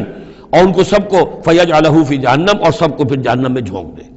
یعنی یہ کہ یہ پہلے تو یہ سفٹنگ کرنی ہوگی، یہ طیب ہے، یہ خبیث، خبیث کو ایک دوسرے کے اوپر سٹیک کیجئے اور پھر اس کو جہنم میں ایک ہی مرتبہ دھکا دے دیجئے۔ لِيَمِيزَ اللَّهُ الْخَبِيثَ مِنَ الطَّيِّبِ وَيَجْعَلَ الْخَبِيثَ بَعْضَهُ عَلَى بَعْضٍ فَيَرْكُمَهُ جَمِيعًا فَيَجْعَلَهُ فِي جَهَنَّمَ أُولَٰئِكَ هُمُ الْخَاسِرُونَ، یقیناً یہی لوگ ہیں خسارے پانے والے۔ قُل لِّلَّذِينَ كَفَرُوا إِن يَنتَهُوا يُغْفَرْ لَهُم مَّا قَدْ سَلَفَ، اعلان کر دیجئے محمد صلی اللہ علیہ وسلم ان کافروں کے سامنے، اب بھی اگر باز آ جائیں تو جو کچھ ہو چکا ہے وہ معاف کر دیا جائے گا، اب بھی موقع ہے، اب بھی ایمان لے آؤ۔ یہودو، اور اگر وہ اعادہ کریں گے، دوبارہ یہی کچھ کریں گے، فقط بدت سنت الاولین، تو پچھلوں کی بھی داستانیں گزر چکی ہیں، ان کی جو بھی کچھ ان پر ہوا ہے وہ سب کو معلوم ہے۔ اب ظاہر بات ہے کہ وہ مکی قرآن تو نازل ہو چکا تھا، سورہ اعراف بھی نازل ہو چکی، سورہ انعام بھی نازل ہو چکی، جو کچھ ہوا ہے قوم ہود کے ساتھ، قوم صالح کے ساتھ، قوم شعیب کے ساتھ، اس ساری داستانیں تو تھی، فقط مدد سنت الاولین، اگلوں کا جو طریقہ اور راستہ تھا وہ تو گزر چکا ہے، وہ سب کے سامنے آ چکا ہے۔ وَقَاتِلُوهُمْ حَتَّى لَا تَكُونَ فِتْنَةٌ وَيَكُونَ الدِّينُ كُلُّهُ لِلَّهِ، یہ سورہ بقرہ میں بھی آیت آئی تھی اور اب آئی ہے اضافی شان کے ساتھ۔ یعنی اے مسلمانوں، اب تمہاری یہ دعوت و تحریک جو ہے یہ اس مرحلے میں داخل ہو گئی، آرمڈ کانفلکٹ۔ اب یہ 15 برس کے بعد حضور نے جب دعوت کا آغاز کیا ہے مکے میں، اس کے بعد سے 15 برس گزر چکے، اب وہ دعوت، تنظیم، تربیت، صبر محض کا دور ختم ہوا، پیسو ریزسٹنس کا دور ختم ہوا، اب ایکٹیو ریزسٹنس کی محمد نے صلی اللہ علیہ وسلم اقدام کیا، اور اقدام کے نتیجے میں آخری اور چھٹا مرحلہ آ گیا، یعنی آرم کانفلکٹ۔ اب تلوار سے ٹکرا چکی، اب تمہاری تلواریں نیام میں نہیں جائیں گی جب تک کام مکمل نہ ہو جائے، اور کام کی تکمیل کیا ہے؟ فتنہ بالکل ختم ہو جائے۔ وَقَاتِلُوهُمْ حَتَّى لَا تَكُونَ فِتْنَةٌ، فتنہ وہ کیفیت ہے کہ جس میں ایمان پر قائم رہنا، ایمان پر عمل کرنا مشکل ہو جائے۔ جب باطل کا غلبہ ہے تو ایک بندہ مومن کے لیے ایمان پر پوری طریقے سے کاربند ہونا مشکل ہے، لہذا اس صورتحال کو ختم کرو، یعنی اب دین کا غلبہ ہو جائے۔ حَتَّى لَا تَكُونَ فِتْنَةٌ وَيَكُونَ الدِّينُ كُلُّهُ لِلَّهِ، دین بھی جزوی نہیں، کل کا کل دین اللہ ہی کے تابع آ جائے۔ فَإِنِ انْتَهَوْا فَإِنَّ اللَّهَ بِمَا يَعْمَلُونَ بَصِيرٌ، پھر اگر وہ باز آ جائے تو جو کچھ وہ کر رہے ہیں اللہ اسے دیکھ رہا ہے۔ وَإِن تَوَلَّوْا، اور اگر پیٹھ موڑ لیں، وَاعْلَمُوا، تو اے مسلمانوں تم یہ جان لو، أَنَّ اللَّهَ مَوْلَاكُمْ، اللہ تمہارا مولا ہے، تمہارا ولی ہے، ساتھی ہے، مددگار ہے، پشت پناہ ہے۔ نعم المولا ونعم النصیر، کیا ہی اچھا ہے وہ حمایتی اور کیا ہی خوب ہے وہ مددگار۔ وَاعْلَمُوا أَنَّمَا غَنِمْتُم مِّن شَيْءٍ فَأَنَّ لِلَّهِ خُمُسَهُ وَلِلرَّسُولِ وَلِذِي الْقُرْبَى وَالْيَتَامَى وَالْمَسَاكِينِ وَابْنِ السَّبِيلِ إِن كُنتُمْ آمَنتُم بِاللَّهِ وَمَا أَنزَلْنَا عَلَىٰ عَبْدِنَا يَوْمَ الْفُرْقَانِ يَوْمَ الْتَقَى الْجَمْعَانِ وَاللَّهُ عَلَىٰ كُلِّ شَيْءٍ قَدِيرٌ صدق اللہ العظیم۔ اب یہاں وہ مال غنیمت کا حکم بیان ہو رہا ہے۔ وَاعْلَمُوا، جان لو، انما غنمتم من شیء، جو بھی غنیمت تمہیں حاصل ہوئی ہے، فَأَنَّ لِلَّهِ خُمُسَهُ، تو اس کا خمس، 5واں حصہ تو اللہ کے لیے ہے، وَلِلرَّسُولِ، اور رسول کے لیے ہے، وَلِذِي الْقُرْبَى، اور رسول کے قرابت داروں کے لیے ہے۔ یہ بات سمجھ لیجئے یہاں اچھی طرح کہ در حقیقت حضور صلی اللہ علیہ وسلم کا جو معاش کا معاملہ تھا، جب تک آپ مکے میں تھے، حضرت خدیجہ الکبریٰ رضی اللہ تعالی عنہا کی دولت جو ہے اس سے آپ کا کام چل رہا تھا، جو بھی بچا کچا آیا تھا۔ مدینے میں آ کر ظاہر بات ہے کہ اب آپ کے پاس اپنا کوئی ذریعہ معاش نہیں تھا، نہ آپ کوئی تجارت کرتے تھے، تو اب آپ کے اخراجات، اور پھر یہ کہ آپ کے بھی قرابت دار ہیں، آپ کی ازواج مطہرات ہیں، ان کے اخراجات کہاں سے آئیں گے؟ تو مال غنیمت میں سے خمس جو ہے وہ اس کام کے لیے رکھ لیا گیا، گویا وہ بیت المال کا حصہ ہوگا، اور بیت المال ہی کفالت کرے گا حضور کی بھی اور حضور کے قرابت داروں کی بھی۔ اس کے علاوہ اس بیت المال میں یتامى والمساکین وابن السبیل، اس میں حصہ ہوگا یتیموں کے لیے بھی اور مساکین اور محتاجوں کے لیے بھی اور مسافروں کے لیے بھی۔ یہ گویا کہ 5واں حصہ مال غنیمت کا تو ہو گیا، سرکار سمجھ لیجیے، سرکاری ہو گیا، لیکن اس سرکار میں سب سے بڑا خرچ جو ہے وہ در حقیقت محمد رسول اللہ صلی اللہ علیہ وسلم کے ذاتی، آپ کے اخراجات، آپ کے ازواج مطہرات کا نان نفقہ، آپ کے قرابت داروں کا ذوی القربہ، جس میں آپ کو بھی تو ظاہر بات ہے کہ کچھ نہ کچھ صلہ رحمی آپ فرماتے تھے، تو اس کے لیے، اور یہ کہ یتیموں اور مساکین کے لیے وابن السبیل۔ ان کنتم آمنتم باللہ، اگر تم ایمان رکھتے ہو اللہ پر، وما انزلنا علی عبدنا، اور اس شے پر جو ہم نے نازل کی اپنے بندے پر، یوم الفرقان، فیصلے کے دن، یعنی جو شے نازل کی وہ ہے غیبی امداد، نصرت غیبی، جو فرشتے آئے۔ ظاہر بات ہے کہ وہ ایک انسین جو ہے غیب کا معاملہ ہے، فرشتوں کو دیکھا تو کسی نے نہیں، تو جیسے وحی آتی تھی حضرت جبرائیل لے کر آتے تھے تو اس پر ایمان رکھتے ہو کہ یہ قرآن جو ہے اللہ کی طرف سے ہے، ایسے ہی تمہیں یقین ہونا چاہیے کہ اللہ تعالیٰ نے اپنا وہ وعدہ پورا فرمایا اور اللہ تعالیٰ نے فرشتے بھیجے۔ تو اگر تمہیں وہ یقین ہے تو پھر تم اس حکم کو پورے طور پر یوں سمجھیے کہ دلی طور پر اس کو قبول کرو، خوش دلی کے ساتھ پوری طریقے سے، کہ خمس جو ہے وہ تو اللہ اور اس کے رسول کا، بیت المال کا، بقیہ کے بارے میں حضور نے فرما دیا کہ 4/5 جو ہے یہ اب تقسیم ہو جائے گا مجاہدین کے درمیان۔ اس میں اس سے کوئی بحث نہیں ہے کہ کس نے کتنا جمع کیا، سارا مال ایک جگہ جمع ہوگا اور پھر اس کے حصے لگیں گے، چاہے کوئی پہرے پر تھا، جنگ کی نوبت ہی نہیں آئی، چاہے یہ کہ کوئی باقاعدہ جنگ میں کسی نے حصہ لیا، چاہے کسی نے مال غنیمت جمع کیا، چاہے نہیں کیا، جو بھی جنگ میں ہے ان کو برابر کا حصہ ملے گا۔ اس میں یہ ہے کہ جو سواریوں والے تھے انہیں دوہرا، اور جو پیدل تھے انہیں اکیرا، اس لیے کہ سواریاں اگر کسی کا اونٹ ہے، کسی کا گھوڑا ہے، 2 گھوڑے بھی تھے، تو ظاہر بات ہے کہ اس کے چارے وغیرہ کا بندوبست وہ خود اپنے پاس سے کرتا تھا، کوئی سپلائی لائنز تو آج کل کی جس طرح فوجوں کی ہوتی ہیں وہاں موجود نہیں تھی، لہذا جو مجاہد تھا کہ جو سوار تھا گھوڑے پر یا اونٹ پر، جس کا اپنا گھوڑا تھا، اپنا اونٹ تھا، اس کو دوہرا حصہ، اور جو عام پیادہ جو مجاہد تھا اس کو اکیرا۔ وَاعْلَمُوا أَنَّمَا غَنِمْتُم مِّن شَيْءٍ فَأَنَّ لِلَّهِ خُمُسَهُ وَلِلرَّسُولِ وَلِذِي الْقُرْبَى وَالْيَتَامَى وَالْمَسَاكِينِ وَابْنِ السَّبِيلِ إِن كُنتُمْ آمَنتُم بِاللَّهِ وَمَا أَنزَلْنَا عَلَىٰ عَبْدِنَا يَوْمَ الْفُرْقَانِ يَوْمَ الْتَقَى الْجَمْعَانِ، اس فرقان والے دن، فیصلے کے دن، جس دن کی 2 فوجیں بھڑ گئی تھیں۔ واللہ علی کل شیء قدیر، اور اللہ تعالیٰ ہر چیز پر قادر ہے۔ اذ انتم بالعدوۃ الدنیا وہم بالعدوۃ القصویٰ، اصل میں یہ جو وادی ہے جس میں بدر واقع ہوا ہے، یہ ایک گھاٹی سی ہے جو دونوں کناروں کے اوپر تو بہت تنگ ہے لیکن درمیان میں بہت کھل کر میدان بن جاتا ہے۔ اس کا ایک سرا جو ہے وہ شمال کی طرف نکل جاتا ہے اور وہ جا رہا ہے شام کی طرف، ایک سرا جنوب کی طرف ہے اور وہ جاتا ہے مکے کی طرف، ایک مشرق کی طرف آتا ہے کہ جو مدینے کی طرف آ رہا ہے، اور اکثر و بیشتر جو پہلے حاجی جاتے تھے وہ اسی راستے پر تھے، یہی راستہ تھا۔ اب تو جو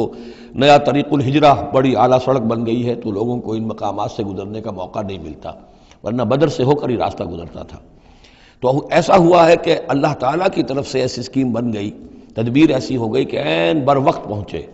وہ جو مدینے والا سرا تھا جو قریب تھا مدینے کے اس وادی کا، اس پر حضور پہنچے، اور عین اسی وقت جو دور والا سرا تھا، گھاٹی جہاں پہ ختم ہو رہی تھی جنوب کی طرف، وہاں وہ قریش بھی پہنچ گئے بر وقت۔ جب تم تھے ورلے کنارے پر اور وہ تھے پرلے کنارے پر، اذ انتم بالعدوۃ الدنیا، دنیا ادنا کا مؤنث ہے قریب تر، وہم بالعدوۃ القصویٰ، اور وہ تھے پرلے کنارے پر، والرکب اسفل منکم، اور وہ جو قافلہ تھا وہ تم سے نیچے تھا، نیچے ہو کر گزر گیا تھا، یعنی اس کے بعد پہاڑوں کی ایک رینج تھی اور اس کے بعد پھر تہامہ کا میدان تھا۔ تو ابو سفیان نے یہ کیا تھا کہ قافلے کو لے کر اس بدر کی گھاٹی میں داخل ہی نہیں ہوئے، ادھر سے تو وہ پیغام بھی بھیج دیا تاکہ فوج ادھر سے آئے، تاکہ مسلمانوں کی توجہ بھی ہو تو فوج کی طرف ہو جائے، اور اسی میں وہ داؤ لگا کر اپنے قافلے کو بچا کر نکال کر لے جائیں، اور وہ تہامہ میں ساحل کے ساتھ ساتھ ہو کر نکل بھی گئے۔ وَلَوْ تَوَاعَدتُّمْ لَاخْتَلَفْتُمْ فِي الْمِيعَادِ، اور اگر تم لوگوں نے آپس میں معاہدہ کیا ہوتا کہ فلاں وقت پر ہمیں پہنچنا ہے، ہو سکتا ہے کہ تم ایک ساتھ نہ پہنچ سکتے، اختلاف ہو جاتا، جیسے اپوائنٹمنٹ ہوتی ہے فلاں وقت پہ میں بھی پہنچوں گا آپ بھی پہنچ جائے تو کچھ نہ کچھ آگے پیچھے ہو جاتا ہے، تو اگر تم طے کر کے بھی آتے تو اتنا نہ ہوتا جتنا کہ ہم نے اپنی مشیت اپنی تدبیر سے کر دیا کہ عین وقت پر تمہیں وہاں پہنچا دیا۔ اس کی وجہ کیا تھی؟ ہم چاہتے تھے کہ یہ ٹکراؤ ہو جائے اور یہ بات واضح ہو جائے کہ جان لیں اہل مکہ کہ اللہ تعالیٰ کی نصرت کس کے ساتھ ہے، اس کے عوام بھی سمجھ لیں۔ وَلَٰكِن لِيَقْضِيَ اللَّهُ أَمْرًا كَانَ مَفْعُولًا، لیکن یہ سب کچھ لیے ہوا تاکہ اللہ تعالیٰ طے کر دے وہ شے، فیصلہ کر دے کہ جو ہو کر رہنی ہے۔ کان مفعولا لیہلک من ہلک عن بینۃ، تاکہ اب جسے ہلاک ہونا ہے وہ ہلاک ہو بات کے واضح ہو جانے کے بعد۔ اب بھی عوام کی اگر آنکھیں نہیں کھلتی تو پھر گویا کہ وہ پھر مورد الزام خود ہے۔ اب ان کے سرداروں نے جو کچھ ان کی مت ماری تھی، اب آ کر اس موقع کے بعد ان کی آنکھیں کھل جانی چاہیے۔ اب بھی اگر کوئی ہلاک ہوتا ہے تو بات کے واضح ہونے کے بعد ہلاک ہو۔ لیہلک من ہلک عن بینۃ ویحیی من حی عن بینۃ، اور جسے جینا ہے، جس کی زندگی ہے روحانی زندگی، اور جو سیدھے راستے پر آنا چاہتا ہے وہ بھی اس بینہ کی بنا پر وہ سیدھے راستے پر آ جائے اور حیات معنوی حاصل کر لے۔ وَإِنَّ اللَّهَ سَمِيعٌ عَلِيمٌ، اور یقیناً اللہ سب کچھ سننے والا اور جاننے والا ہے۔ اِذْ يُرِيكَهُمُ اللَّهُ فِي مَنَامِكَ قَلِيلًا، جبکہ اللہ تعالیٰ آپ کو دکھا رہا تھا اے نبی ان کو آپ کی نیند میں کم۔ حضور نے خواب میں دیکھا کہ کوئی بڑی طاقت نہیں ہے، بڑی تھوڑی سی جمعیت ہے قریش کی جو آئی ہے، حالانکہ 1000 کا لشکر تھا۔ وَلَوْ أَرَاكَهُمْ كَثِيرًا، اور اگر آپ کو دکھایا ہوتا کہ وہ بڑی بڑی تعداد میں آ رہے ہیں، لَفَشِلْتُمْ، اور آپ نے وہ بات بتائی ہوتی صحابہ کرام کو، اپنے ساتھیوں کو، تو اے مسلمانوں پھر تم کمزوری دکھاتے، تمہیں ڈھیلے پڑ جاتے۔ وَلَا تَنَازَعْتُمْ فِي الْأَمْرِ، اور معاملے کے اندر پھر کوئی ایک اور تنازع کھڑا ہو جاتا کہ ہمیں یہاں جنگ کرنی بھی چاہیے کہ نہیں۔ ولیکن اللہ سلم، لیکن اللہ تعالیٰ نے سلامتی پیدا فرما دی۔ انہ علیم بذات الصدور، یقیناً وہ جو کچھ سینوں کے اندر ہے اس سے واقف ہے۔ اس کی توجہ یہ کی ہے مفسرین نے کہ اگرچہ نبی کا خواب جھوٹا نہیں ہو سکتا، یہ نہیں تھا کہ حضور کو جو خواب دکھایا گیا وہ غلط تھا، اصل میں ان کی جو معنوی حقیقت تھی وہ دکھا دی گئی۔ ایک ہے کسی شے کے اندر جو کمیت ہے، کوانٹیٹیو ایلیمنٹ ہے اس کا، ایک ہے جو اس کی کیفیت ہے، جو اس کے اندر اصل حقیقت ہے۔ تو یہ بات جو ہے اچھی طرح سمجھ لینے کی ہے کہ مکے سے جو اصل نفری آئی تھی وہ تو ان عوام الناس کی تھی کہ جن کو بارے میں جن کو معلوم تھا کہ محمد ہمارے بہترین آدمی ہیں صلی اللہ علیہ وسلم، اور جو ان کے ساتھی ہیں وہ ہمارے گل سرسبد ہیں، ہمارے خاندان کے قریش کے بہترین لوگ ہیں، اور پھر یہ کہ انہوں نے کوئی جرم نہیں کیا ہے، کوئی ظلم نہیں کیا ہے، وہ صرف ایک خدا واحد کا کے ماننے والے اور جو ہے وہ نیکیوں کا حکم دینے والے ہیں۔ تو جو ان کے ہاں جو بھی جس کو ہم کہتے ہیں سائلنٹ میجورٹی عوام الناس، ان کے دل اپنے لیڈروں کے ساتھ نہیں تھے۔ آ تو گئے تھے، وہ ظاہر ان کا جبر تھا، ان کا فیصلہ تھا، لیڈروں کا حکم تھا، آ گئے تھے، لیکن مارے باندھے کو آئے ہوئے تھے۔ ان کے دلوں کے اندر وہ بات نہیں تھی کہ جو کسی ایسے لشکر میں ہوتی ہے کہ جو سمجھتا ہے اپنے آپ کو برحق، ہم حق کے لیے لڑ رہے ہیں، تو اس کے اندر جو طاقت ہوتی ہے اس لڑنے والے کے اندر، وہ اس شخص میں نہیں ہوتی کہ جو مارے باندھے کو لے آیا گیا ہو اور خود اسے اپنے دل میں یہ یقین نہ ہو کہ میں حق کے لیے لڑ رہا ہوں۔ اس اعتبار سے معنوی طور پر جو ان کی کیفیت تھی اس کے اعتبار سے وہ واقعتاً کم تھے۔ تو حضور کو خواب میں اللہ تعالیٰ نے ان کی اصل حقیقت دکھائی۔ وَإِذْ يُرِيكُمُوهُمْ إِذْ الْتَقَيْتُمْ فِي أَعْيُنِكُمْ قَلِيلًا وَيُقَلِّلُكُمْ فِي أَعْيُنِهِمْ، مزید برآں اللہ نے یہ کیا کہ جب دونوں لشکر ٹکرائے ہیں تو ایسی کیفیت پیدا کر دی کہ مسلمانوں کو بھی وہ تھوڑے لگ رہے تھے کہ کوئی زیادہ لوگ نہیں ہیں، اور انہیں بھی مسلمان تھوڑے نظر آ رہے تھے۔ یعنی یہ کہ ہر صورت اللہ نے ایسی بنا دی تھی کہ جنگ ہو اور ڈٹ کر ہو، تاکہ یہ صورتحال جو ہے یوم الفرقان ہونا اس کا بالکل واضح ہو جائے۔ اگر کسی وجہ سے وہ کرنی کترا جاتا معاملہ اور جنگ نہ ہوتی، مقابلہ نہ ہوتا، تو جس طریقے سے کہ اللہ اس کو فیصلہ کن دن بنا دینا چاہتا تھا، یوم الفرقان فیصلے کا دن، وہ صورتحال پیدا نہ ہوتی۔ لِيَقْضِيَ اللَّهُ أَمْرًا كَانَ مَفْعُولًا، تاکہ اللہ پورا کر دے اس معاملے کو کہ جو ہونے والا ہی تھا۔ وَإِلَى اللَّهِ تُرْجَعُ الْأُمُورُ، اور تمام معاملات بالآخر تو اللہ ہی کی طرف لوٹا دیے جائیں گے۔ یا ایھا الذین آمنوا اذا لقیتم فئۃ فاثبتوا، اے اہل ایمان جب بھی اب تمہارا، اب چونکہ دور شروع ہو گیا ہے، اب تمہاری جد و جہد جو ہے وہ آخری مرحلے میں داخل ہو چکی ہے، مسلح تصادم کا آغاز ہو چکا ہے، اور یہ تو ابھی پہلی جنگ ہے، ابھی جنگیں اور آنی ہیں، اگلے ہی سال غزوہ احد ہو گیا۔ جب بھی تمہارا مقابلہ ہو کسی فوج سے فاثبتوا، پہلا حکم تو یہ ہے کہ پھر ثابت قدم رہو، قدم جمائے رکھو۔ دوسرا حکم وَاذْكُرُوا اللَّهَ كَثِيرًا، اور اللہ کا ذکر کرو کثرت کے ساتھ، لعلکم تفلحون، تاکہ تم فلاح پاؤ۔ تمہاری جو طاقت ہے وہ اللہ تعالیٰ کے بھروسے پر ہے۔ وَاصْبِرْ وَمَا صَبْرُكَ إِلَّا بِاللَّهِ، ایک بندہ مومن کا صبر جو ہے وہ اللہ کے بھروسے پر ہے، لہذا اللہ یاد رہے گا، اللہ کے ساتھ قلبی تعلق، روحانی تعلق استوار ہوگا تو تم ثابت قدم رہو گے، اور اگر اللہ کے ساتھ رشتہ ٹوٹ گیا، قلبی رشتہ، روحانی رشتہ، تو پھر تمہارے اندر جان نہیں ہوگی۔ اور تیسرا حکم لعلکم تفلحون، تاکہ تم مراد پاؤ، اور تیسرا حکم اطیعوا اللہ ورسولہ، اور دیکھو تیسرا حکم یہ ہے کہ جو ڈسپلن ہے اس کی پابندی کرو، حکم مانو اللہ کا اور اس کے رسول کا۔ اب ویسے تو یہاں اللہ کا حکم بھی کہا گیا ہے، لیکن ظاہر بات ہے کہ وہاں تو ہر وقت جو حکم آتا تھا وہ رسول کا حکم آتا تھا، اس لیے کہ قرآن بھی آ رہا ہے تو رسول کی زبان سے ادا ہو رہا ہے، اور رسول اپنی جانب سے اپنی اجتہاد کے تحت، اپنی رائے کے تحت، اپنی تدبیر کے تحت کوئی رائے دے رہے ہیں تو بھی حضور کی زبان مبارک سے ادا ہو رہا ہے۔ تو ویسے کہنے کو یہ اللہ اور اس کے رسول کی اطاعت کرو، لیکن عملاً وہ رسول اطاعت بن جاتی ہے۔ بمصطفیٰ برساں خیش را کہ دی ہمہ اوست واطیعوا اللہ و رسولہ ولا تنازعوا، اور دیکھو آپس میں جھگڑو نہیں۔ یہی وہ الفاظ آئے ہیں جو سورہ آل عمران میں ہم پڑھ چکے ہیں۔ وَلَقَدْ صَدَقَكُمُ اللَّهُ وَعْدَهُ إِذْ تَحُسُّونَهُمْ بِإِذْنِهِ حَتَّىٰ إِذَا فَشِلْتُمْ وَتَنَازَعْتُمْ فِي الْأَمْرِ وَعَصَيْتُمْ مِن بَعْدِ مَا أَرَاكُمْ مَا تُحِبُّونَ۔ اب یہ 1 سال بعد ہونے والا ہے، یہ 1 سال پہلے ان سے کہا جا رہا ہے نظم کی پابندی کرو، اطاعت رسول پر کاربند رہو، وَلَا تَنَازَعُوا، اختلاف نہ کرو، جھگڑا نہ ڈالو، فَتَفْشَلُوا، تو تم ڈھیلے پڑ جاؤ گے، وَتَذْهَبَ رِيحُكُمْ، اور تمہاری ہوا اکھڑ جائے گی، وَاصْبِرُوا، اور ثابت قدم رہو، إِنَّ اللَّهَ مَعَ الصَّابِرِينَ، یقیناً اللہ تعالیٰ صابروں کے ساتھ ہے، اللہ کی نصرت، تائید اہل صبر کے ساتھ ہے۔ وَلَا تَكُونُوا كَالَّذِينَ خَرَجُوا مِن دِيَارِهِمْ بَطَرًا وَرِئَاءَ النَّاسِ، ان لوگوں کے مانند نہ ہو جانا کبھی جو نکلے تھے اپنے گھروں سے اتراتے ہوئے، اینٹتے ہوئے، اکڑتے ہوئے لوگوں کو دکھانے کے لیے۔ یہ وہ قریش کا لشکر جب چلا ہے تو ابو جہل نے جو بھی ساز و سامان کیا تھا اس کے لیے ڈھول ڈھمک کا بھی تھا، اور اس کے ساتھ جو ہے ہر طرح کا لاؤ لشکر، تو وہ تو جا رہے تھے بالکل اس خیال سے کہ فتح ہماری ہے ہی ہے اور ہم مسل کر رکھ دیں گے، جیسے مچھر کو مسل دیا جاتا ہے، یہ مسلمان ہیں ہی کتنے۔ وہ جو ہے خوب اپنے شان و شوکت کا مظاہرہ کرتے ہوئے جا رہے تھے۔ وَيَصُدُّونَ عَن سَبِيلِ اللَّهِ، اور حقیقت کیا تھی کہ اللہ کے راستے سے روک رہے تھے۔ وَاللَّهُ بِمَا يَعْمَلُونَ مُحِيطٌ، اور جو کچھ وہ کر رہے تھے اللہ اس کا احاطہ کیے ہوئے تھا، اللہ کے قابو سے باہر جانے والی ان کی کوئی تدبیر نہیں تھی۔ وَإِذْ زَيَّنَ لَهُمُ الشَّيْطَانُ أَعْمَالَهُمْ، اور جب کہ شیطان نے ان کے لیے ان کے اعمال کو مزین کر دیا تھا، وَقَالَ لَا غَالِبَ لَكُمُ الْيَوْمَ، اور اس نے ان کے کان میں یہ پھونک ماری تھی، یہ وسوسہ ڈالا تھا، آج تم پر کوئی غالب نہیں آ سکتا۔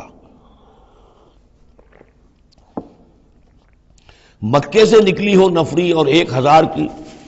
یہ تو گویا کہ بڑی انہونی سی بات تھی، عرب کے اندر اس طرح کے مواقع بہت کم آتے تھے، تو گویا کہ وہ نے پٹیاں پڑھاتا آ رہا تھا، پھونکے مارتا آ رہا تھا، آپ پر کوئی غالب نہیں آ سکتا۔ لا غالب لکم اليوم من الناس، کوئی انسانوں میں سے تم پر غالب نہیں آ سکتا۔ وَإِنِّي جَارٌ لَكُمْ، اور میں بھی تمہارے ساتھ ہی ہوں۔ فَلَمَّا تَرَأَتِ الْفِئَتَانِ، اور جب دونوں لشکروں نے ایک دوسرے کو دیکھا، آمنے سامنے ہوئی، نَكَصَ عَلَىٰ عَقِبَيْهِ، تو وہ شیطان اپنی ایڑیوں کے بل پیچھے مڑ گیا، بھاگا۔ وقال، اور اس نے کہا انی بریء منکم، میں تم سے لا تعلق ہوں، میرا تم سے کوئی تعلق نہیں۔ انی ارا ما لا ترون، میں وہ کچھ دیکھ رہا ہوں جو تم نہیں دیکھ رہے۔ فرشتوں کو دیکھنا جو ہے، چونکہ یہ بھی ناری مخلوق ہے، نور اور نار میں بڑا قرب ہے، نوری مخلوق ہے ملائکہ اور ناری مخلوق ہے جن، اور یہ جن ہے عزازیل ابلیس، تو اس کو نظر آ گیا فرشتے آ رہے۔ انی ارا ما لا ترون، میں وہ کچھ دیکھ رہا ہوں جو تم نہیں دیکھ سکتے۔ انی اخاف اللہ، مجھے اللہ کا خوف ہے۔ واللہ شدید العقاب، اور اللہ سزا دینے میں بہت سخت ہے۔ اذ یقول المنافقون والذین فی قلوبہم مرض، اب یہ ایک نقشہ تو یہ تھا کہ جب چلے آ رہے تھے قریش کا لشکر لے کر ابو جہل اور اس کے ساتھی سردار، اور ادھر شیطان بھی ان کو پہلے تو پیٹھ ٹھوکتا ہوا آ رہا ہے، اور عین وقت پر جو ہے وہ ان کو ساتھ چھوڑ کر بھاگا ہے۔ ادھر جب مدینے کے اندر اب جہاں وہاں سے مسلمان چلے تھے، حضور چلے تھے، تو جو کوئی منافق پیچھے رہ گئے تھے وہ اب باتیں کر رہے تھے۔ اذ یقول المنافقون والذین فی قلوبہم مرض، جبکہ کہہ رہے تھے وہ منافق لوگ اور وہ لوگ کہ جن کے دلوں میں روگ تھا، غر ہؤلاء دینہم، ان مسلمانوں کو تو ان کے دین نے بالکل دھوکے میں ڈال دیا ہے، مت ماری گئی ہے، دماغ خراب ہو گیا ہے، قریش سے ٹکرانے چلے ہیں، ان کی عقل جواب دے گئی ہے۔ ہم تو پہلے بھی سمجھتے تھے کہ یہ سفہاء ہیں، بے وقوف ہیں، احمق ہیں، لیکن اب تو معلوم ہوتا ہے کہ سرے سے مت ماری گئی۔ غر ہؤلاء دینہم، ان کے دین نے ان کی مت مار دی۔ ومن یتوکل علی اللہ فإن اللہ عزیز حکیم، انہیں کیا پتا کہ جو کوئی توکل کرے اللہ پر تو اللہ تعالیٰ زبردست ہے، حکمت والا۔ وَلَوْ تَرَىٰ يَتَوَفَّى الَّذِينَ كَفَرُوا الْمَلَائِكَةُ، اور کاش تم دیکھ سکتے جب کہ قبض کرتے ہیں فرشتے ان کافروں کو، ان کی جانوں کو، یضربون وجوہہم، ان کے چہروں پر ضرب لگاتے ہوئے، وادبارہم، اور ان کی پیٹھوں پر، وذوقوا عذاب الحریق، اور کہتے اب چکھو جلنے کا عذاب۔ ذالک بما قدمت ایدیکم، اور یہ وہ کچھ ہے جو تمہارے اپنے ہاتھوں نے آگے بھیجا ہے، وان اللہ لیس بظلام للعبید، اور یہ کہ اللہ تو ہرگز اپنے بندوں کے حق میں ظالم نہیں ہے، ظلم کرنے والا نہیں ہے۔ کداب آل فرعون والذین من قبلہم، جیسے کہ معاملہ ہوا آل فرعون کا اور ان کا جو ان سے پہلے تھے۔ آل فرعون سے پہلے قوم شعیب سے پہلے صدوم اور عمورہ کی بستیاں، ان سے پہلے قوم سمود، ان سے پہلے قوم عاد، ان سے پہلے قوم نوح، یہ ہم سورہ اعراف کے اندر یہ ساری چیزیں پڑھ کر آئے۔ کداب آل فرعون والذین من قبلہم کفروا بآیات اللہ، انہوں نے بھی اللہ کی آیات کا کفر کیا، فاخذہم اللہ بذنوبہم، تو اللہ نے پکڑ لیا انہیں ان کے گناہوں کی پاداش میں۔ ان اللہ قوی شدید العقاب، یقیناً اللہ تعالیٰ قوی ہے، قوت والا ہے، زور آور ہے، اور سزا دینے میں سخت ہے۔ ذالک بان اللہ لم یکن مغیرا نعمۃ انعمها علی قوم حتی یغیروا ما بانفسہم، یہ اس لیے ہے کہ اللہ تعالیٰ کا یہ طریقہ نہیں ہے کہ کوئی نعمت جو اس نے کسی قوم کو دی ہو اس میں تغیر کر دے جب تک کہ وہ قوم اپنے اندر کی کیفیت کو متغیر نہ کر دے۔ یعنی یہ ہر قوم جو اٹھی تھی اسی شکل میں اٹھی تھی کہ اللہ تعالیٰ نے ایک نبی بھیجا، جیسے کہ قوم ہود ختم ہوئی تو حضرت ہود اور ان کے ساتھیوں کے ذریعے سے ایک نئی قوم وجود میں آئی جو آگے چل کر سمود کہلائی۔ تو یہ لوگ کون تھے؟ یہ لوگ تھے جن کو اللہ نے نعمت دی تھی، انعام دیا تھا، احسان کیا تھا، ایمان انہیں ملا تھا، لیکن جب انہوں نے اپنی اس نعمتوں کو بدل دیا، کفر کی روش پر آ گئے، توحید کی پگڈنڈی چھوڑ کر، توحید کی شاہراہ کو چھوڑ کر شرک کی پگڈنڈیوں پہ مڑ گئے، تو پھر اللہ تعالیٰ کی نعمت بھی تبدیل ہو جاتی ہے، اللہ تعالیٰ نعمت سلب کر لیتا ہے، انعام کی جگہ پر اللہ کا عذاب آ جاتا ہے۔ ذالک بان اللہ لم یکن مغیرا نعمۃ انعمها علی قوم حتی یغیروا ما بانفسہم، یہی ہے جو مضمون آگے بھی آئے گا سورہ رعد میں بھی، اور اس کو پھر یہ کہ اردو میں بھی ایک شعر میں لوگوں نے پیش کیا ہے کہ خدا نے آج تک اس قوم کی حالت نہیں بدلی، نہ ہو جس کو خیال آپ اپنی حالت کے بدلنے کا۔ قوموں کے اپنے اندر کے حالات بدلتے ہیں تو پھر تقدیر بدلتی ہے، صرف خواہش سے، وشفل تھنکنگ سے، امانی سے کوئی بات نہیں ہوا کرتی۔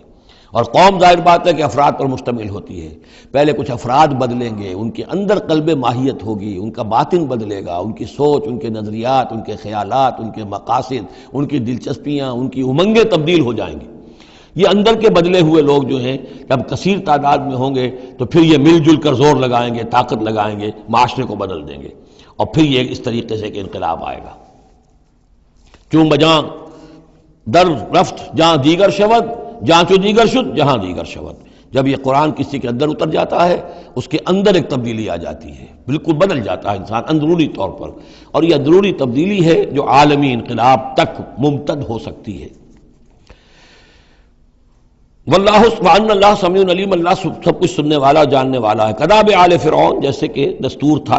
یا ہوا معاملہ آل فرعون کا، والذین من قبلہم، اور جو ان سے پہلے تھے، کذبوا بآیات ربہم، انہوں نے اپنے رب کی آیات کو جھٹلایا، فاہلکناہم بذنوبہم، تو ہم نے ان کو ہلاک کر دیا ان کے گناہوں کی پاداش میں، واغرقنا آل فرعون،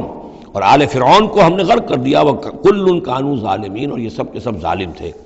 ان شر الدواب عند اللہ الذین کفروا فہم لا یؤمنون، بدترین چوپائے اللہ کے نزدیک یہی لوگ ہیں، اللہ کے نزدیک جو کفر کرتے ہیں اور وہ ایمان نہیں لاتے۔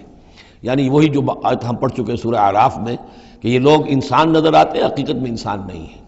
لہم قلوب لا یفقہون بہا ولہم اعین لا یبصرون بہا ولہم آذان لا یسمعون بہا اولئک کالانعام بل ہم اضل،